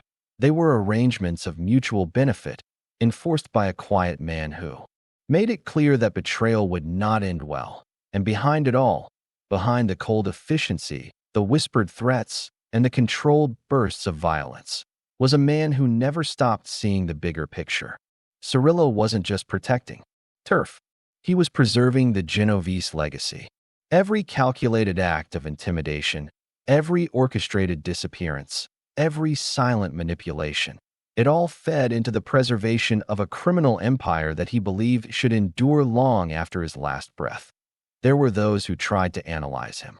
Psychologists, mob experts, criminologists, they all attempted to put him in a box. But the truth is, Cirillo defied most standard profiles. He was not impulsive. He was not a sadist. His violence wasn't for pleasure. It was a tool. A necessary, sometimes unpleasant, but always controlled mechanism for achieving his ends. And unlike many of his contemporaries, he never sought fame. No interviews. No lavish public appearances. No ostentatious shows of wealth. Just well-tailored suits, quiet meetings, and an empire maintained in the shadows. That restraint, that refusal to indulge the ego, is part of what made his violence so terrifying, because you never knew when it was coming. Only that if it came, it would be final. Even years later, long after he faded from public view, the whispers continued. Stories told in hushed tones in prison yards, on street corners, in federal buildings. About how Cirillo had once silenced a rival without lifting a finger. About how his enforcers could disappear into the wind, acting on a nod. About how a man with no need for noise had controlled one of the most powerful mafia families in America through sheer presence. Dominick Cirillo's legacy isn't written in blood splattered across headlines. It's etched into the memory of those who knew better than to speak his name aloud. A legacy not of chaos, but of chilling order, of silent control, of violence not broadcast, but promised. A promise that still echoes, even now, in the world he once ruled. Chapter 25. The Final Days. In the winter of his life, Dominick, Quiet Dom, Cirillo no longer cast the same long shadow over New York's criminal underworld. H had caught up with the once dominant underboss of the Genovese crime family. The man whose name had once been whispered with reverence in Mafia circles now lived in the fading silence he had always embraced. But this time, it wasn't the calculated silence of a power broker. It was the quiet descent of a man slipping into obscurity. By the late 2000s, Cirillo's health had deteriorated significantly. He had suffered multiple heart-related issues, and his body bore the weight of decades spent in the shadowy corridors of organized crime. The strength that once defined him, the stoic, measured demeanor that commanded loyalty and fear, was beginning to wither. The prison years had taken their toll, but so had time itself. Unlike many of his flamboyant contemporaries, Cirillo had aged away from the spotlight. There were no explosive trials or defiant last stands. Instead, his decline mirrored his life, calculated, discreet, and shrouded in privacy. Still, even as his presence faded from the streets, whispers of quiet Dom's name lingered. The Genovese family had always operated with a level of caution unmatched by the other four families, and that discipline had been shaped in large part by Cirillo's leadership. His decisions, often made from the shadows, often enforced without a trace, continued to ripple through the organization. Even in semi-retirement, his word retained meaning. His past choices had shaped successors, set boundaries, and defined the family's long-term course. He spent much of his final years at home, distanced from the inner workings of the mob, yet never entirely severed from it. Law enforcement no longer considered him an active threat. Surveillance on Cirillo had all but ceased. He had outlived the FBI's interest, outmaneuvered the aggressive prosecutions that had dismantled other families, and outlasted many of his contemporaries.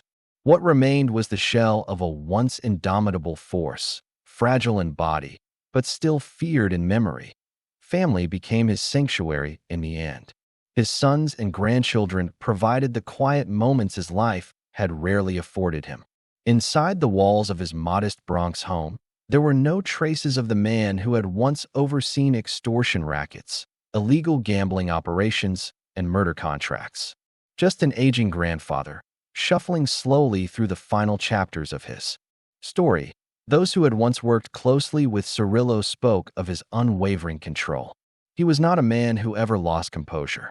Not during the chaos of Mafia wars, not during courtroom indictments, not even during betrayals within his own family.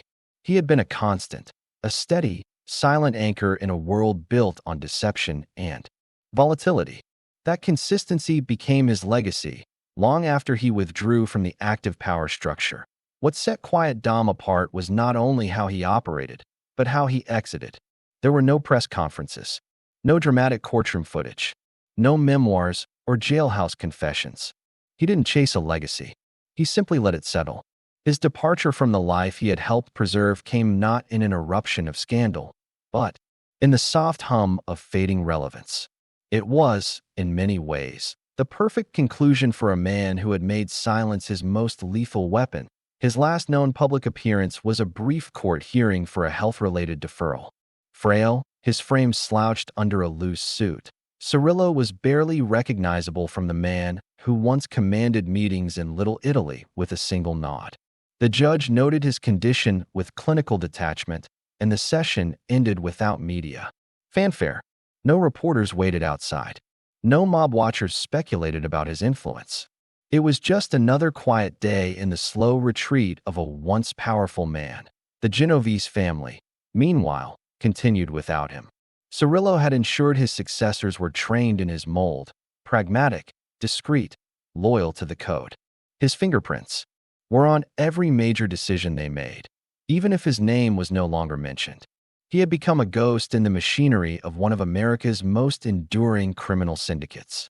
A ghost whose lessons about patience, power, and the value of restraint echoed long after he was gone. He died as he lived, quietly.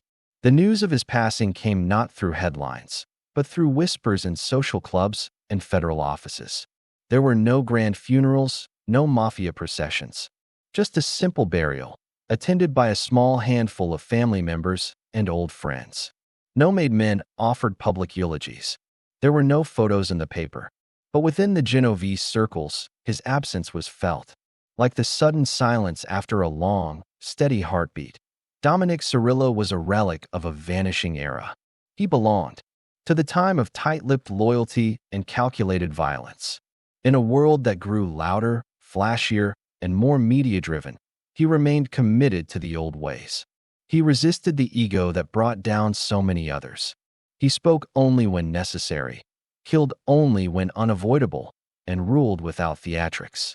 That restraint became his defining feature, and ultimately, his greatest strength. Even federal prosecutors, long his adversaries, begrudgingly respected him. He was, in their words, a ghost you could never quite catch. A man who operated between the cracks of law and silence, always a step ahead, always unseen. They admitted that for years, Cirillo had been the key to the Genovese family's endurance. The others rose fast and fell faster. But Cirillo? He endured, and now, as his chapter came to a close, the city he once helped command moved on. But the streets remembered. The old-timers in the Bronx still murmured his name with a mix of fear and admiration. Younger soldiers in the mob, those who had never met him, still followed the rules he had helped write. His legacy wasn't carved in gold or glamour. It was etched into the bones of the Genovese family itself. In the end, Dominick, Quiet Dom, Cirillo proved something most gangsters never could. That true power doesn't need an audience. It doesn't demand a crown or parade. Sometimes, it just needs silence and the patience to outlast everyone else. Chapter 26. The Death of Quiet Dom. It was a quiet death for a quiet man. On July 1st, 2022, Dominick, Quiet Dom, Cirillo slipped away at the age of 93. There was no fanfare, no last-minute confessions or grandstanding from a man who had spent a lifetime dodging the spotlight. In keeping with his character, his departure from this world mirrored the life he lived, discreet, measured, and with little noise. Yet behind the silence was a thunderous legacy that left indelible marks on the American underworld. News of his passing didn't make front pages. It wasn't plastered across national headlines or marked by solemn tributes from news anchors. But, in quiet corners of New York's criminal circles, among old wise guys and aging capos, the name Cirillo was spoken with a mix of reverence and reflection. One of the last true believers in the old Mafia code had passed, and with him, an era was quietly sealed shut.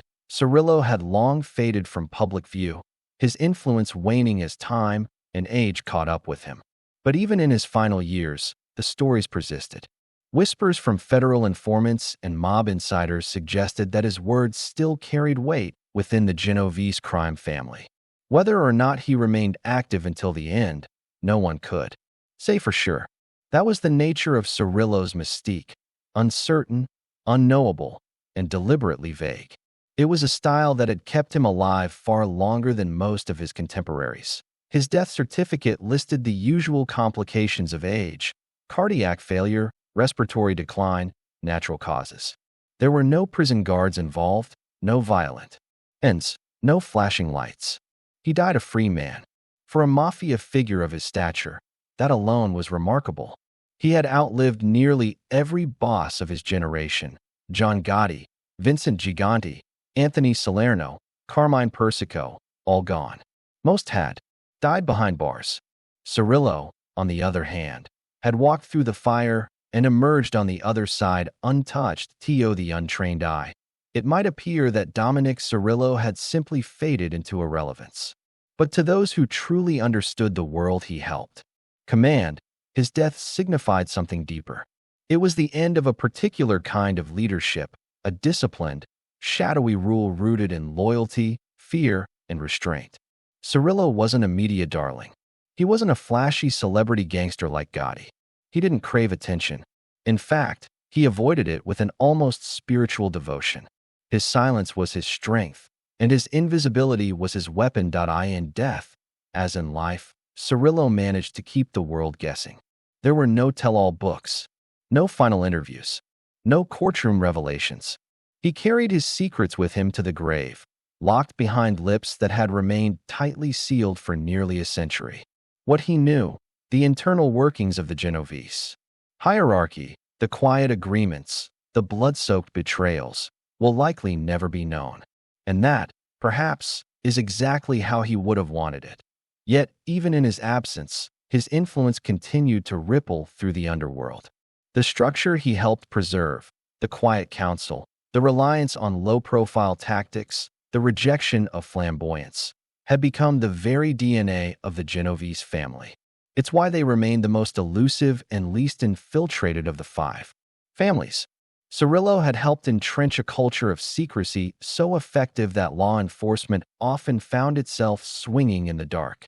Even now, years after his death, the full extent of his impact is hard to measure. That's what made him so dangerous and so rare. His funeral was, by all accounts, modest. A few old-timers showed up, men with heavy coats and heavier eyes. Some were rumored to be from the life. Others were distant relatives or longtime friends who remembered Dom as a neighbor, a father, a quiet man who kept to himself. There were no long black Cadillacs in a caravan of intimidation. No public procession through Mulberry Street. Just a simple service, a few whispered prayers, and then silence once again. But those who truly understood the world Cirillo operated and knew that his departure marked the loss of something far more significant than just another aging mobster. He was the last of a dying breed, a tactician who had weaponized patience, who led without demanding attention, who struck without warning and ruled without speaking.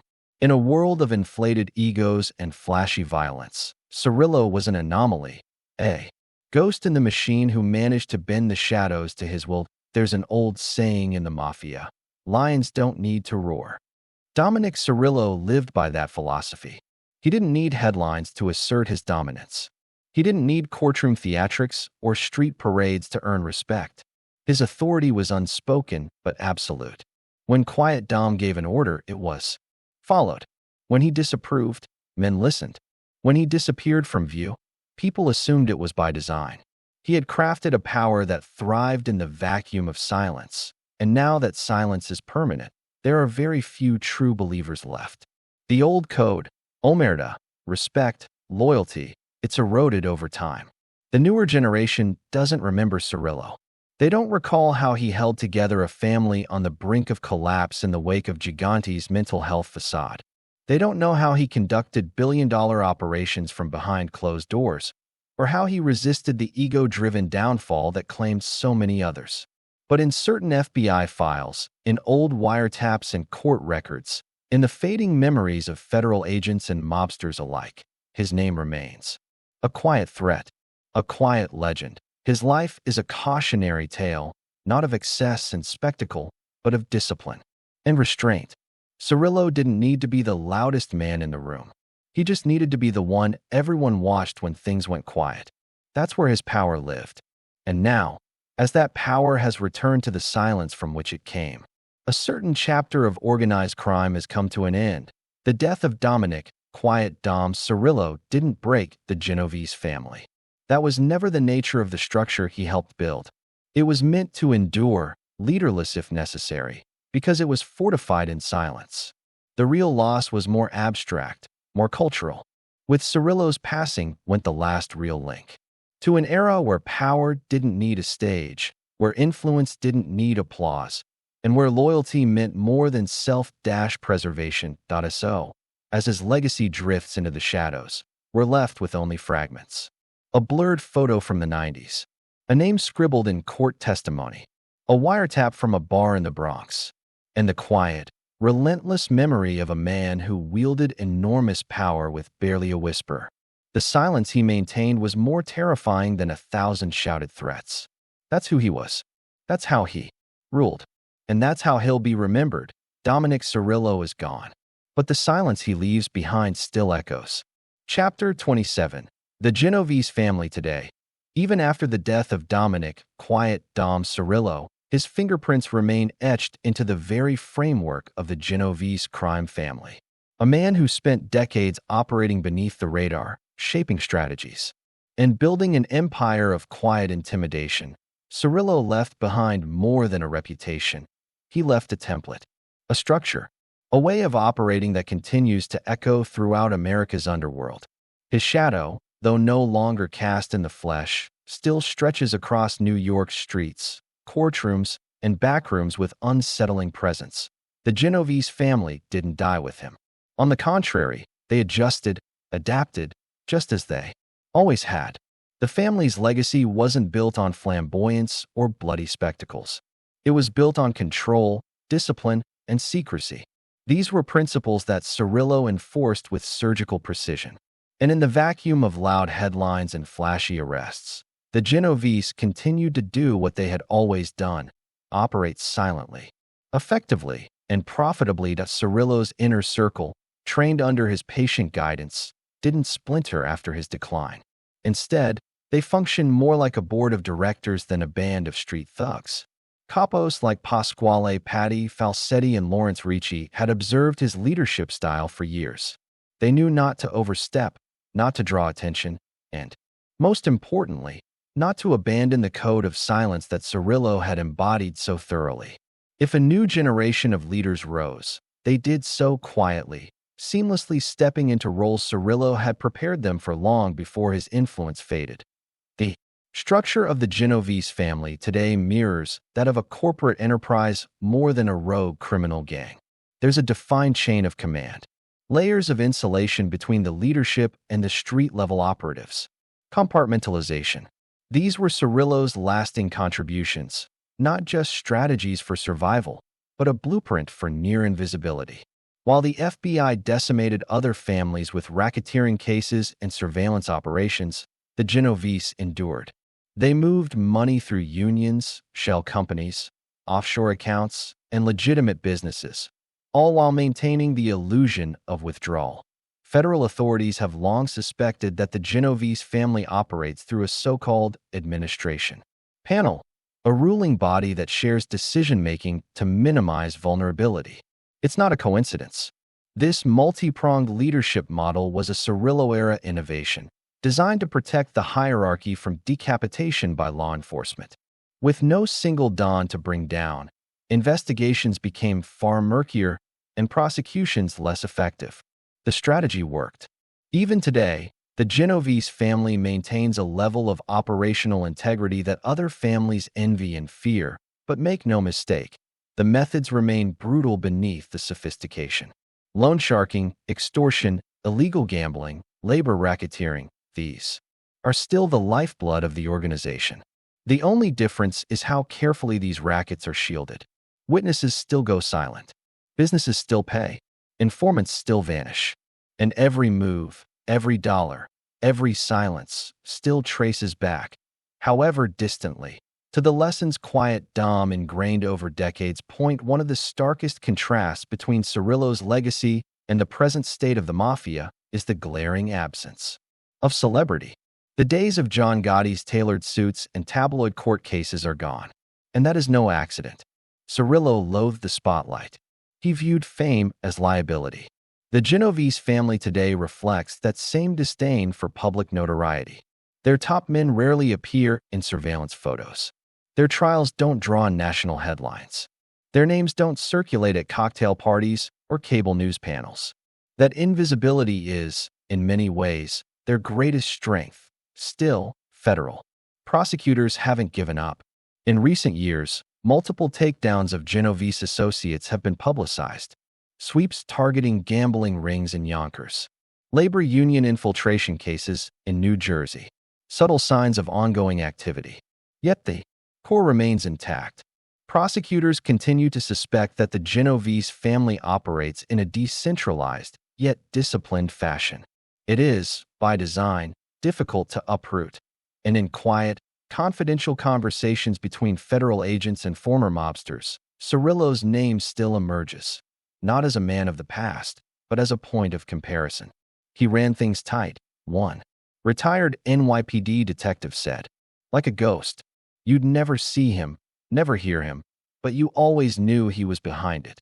That phantom-like quality wasn't just part of Cirillo's personality. It was the standard he set, the benchmark by which others are measured. It's worth noting that unlike other families, the Genovese rarely endured public infighting. There were no civil wars, no bloody coups in recent decades. Cirillo's era emphasized unity and structure. If disagreements arose, they were handled behind closed doors, quietly, peacefully, if possible, violently, if necessary. That culture of internal discipline still persists, allowing the family to thrive without attracting attention or triggering internal collapse. Even the street soldiers and low-level associates seem to understand the legacy they're a part of. They speak with reverence about the old ways. They avoid phones. They limit interactions. They do not boast. The whispers are clear. Cirillo may be gone, but his teachings remain sacred law within the Genovese framework. And then there is the broader influence, the ripple effect. Cirillo's silent playbook has been studied not just within the Mafia, but by criminal enterprises worldwide. Cartels in Mexico, Bratva in Russia, organized gangs in Italy, Albania, and beyond. They all understand now that the loudest man in the room isn't the most dangerous. It's the one who never speaks, the one who watches, the one who plans. That's the global legacy of quiet Dom Cirillo. In communities where the Genovese once held a visible grip, East Harlem, the Bronx, parts of Jersey, life seems quieter.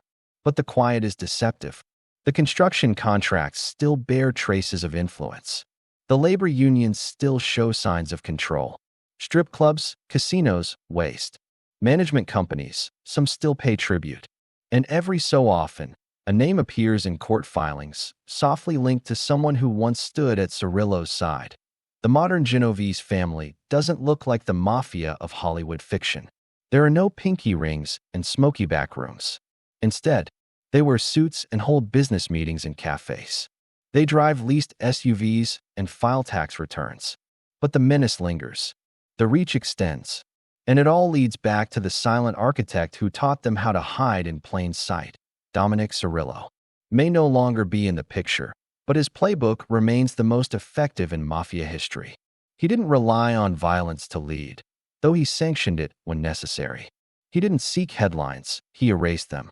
And that's why, even now, years after his death, his influence is more alive than ever. The Genovese family today is not a remnant of the past. It is a reflection of Cirillo's vision. Streamlined, efficient, invisible. The ghost of Quiet Dom doesn't haunt the family. It governs it. His philosophies weren't just teachings. They were blueprints. They were scripture. And those who follow them understand one thing clearly. True power doesn't roar. It whispers. Chapter 28. The Silent Enforcer's Legacy. History often remembers the loudest voices. The ones who made headlines with their bravado, who taunted law enforcement with cocky smirks and lived as if they were untouchable. Names like John Gotti, flamboyant and theatrical, became synonymous with the American Mafia in the public consciousness. But in the shadows of these tabloid kings, men like Dominick, Quiet Dom Cirillo carved their legacy in silence, one subtle move at a time, behind doors that rarely creaked open to outsiders. His was not a name shouted in the streets, but whispered in the corridors of power, both criminal and political. And in those whispers, his legend endured. To understand the legacy of Quiet Dom is to understand that power doesn't always roar. Sometimes it barely speaks. Cirillo's genius wasn't in grandstanding or flamboyance. It was in discipline, in the unshakable patience he wielded like a scalpel. He understood the game not as a performance, but as a long war of positioning. Where others rose and fell with the glare of public attention, Cirillo built something meant to last. He buried himself in the structure, let the hierarchy shield him, and pulled strings that others didn't even see. That was his brilliance. That was his danger. He was a blueprint for a certain kind of mob leadership, an old-world throwback who refused to be seduced by the modern urge for fame. He knew the value of secrecy. Under his reign, the Genovese family tightened its internal code, demanded silence, and shunned flash. Capos were instructed to avoid media, to never discuss business over phones, and to let the feds chase the noisy ones. While other families buckled under the weight of surveillance and betrayal, the Genovese family remained a fortress of control, its walls soundproof, its ranks rarely breached. This, more than anything, is the legacy of Dominick Cirillo. He reinforced a philosophy that the Mafia had nearly lost by the 1990s, a belief in discretion, in self-preservation through anonymity. He recentered the family around the principles laid out by Vito Genovese himself: fear, loyalty, and invisibility. His face rarely appeared in public, and his name was rarely mentioned aloud. But within the circles of organized crime, he was both feared and revered. He wasn't the face of the Mafia. He was its spine. Those who worked under him carried that same ethos. The men he elevated, the capos, the soldiers, even the associates, were chosen not just for their muscle or money-making ability, but for their temperament. He surrounded himself with thinkers, strategists, loyalists, and in doing so, he left behind a culture, not just a criminal enterprise, one that would outlast him, one that still bears his fingerprints today. And yet, despite this impact, Cirillo's name barely registers in the larger narrative of organized crime in America. He isn't celebrated in movies, glamorized in documentaries, or written about in mainstream mob lore. And that, too, is part of his legacy, an almost deliberate erasure from the public record. His story was never meant for the masses.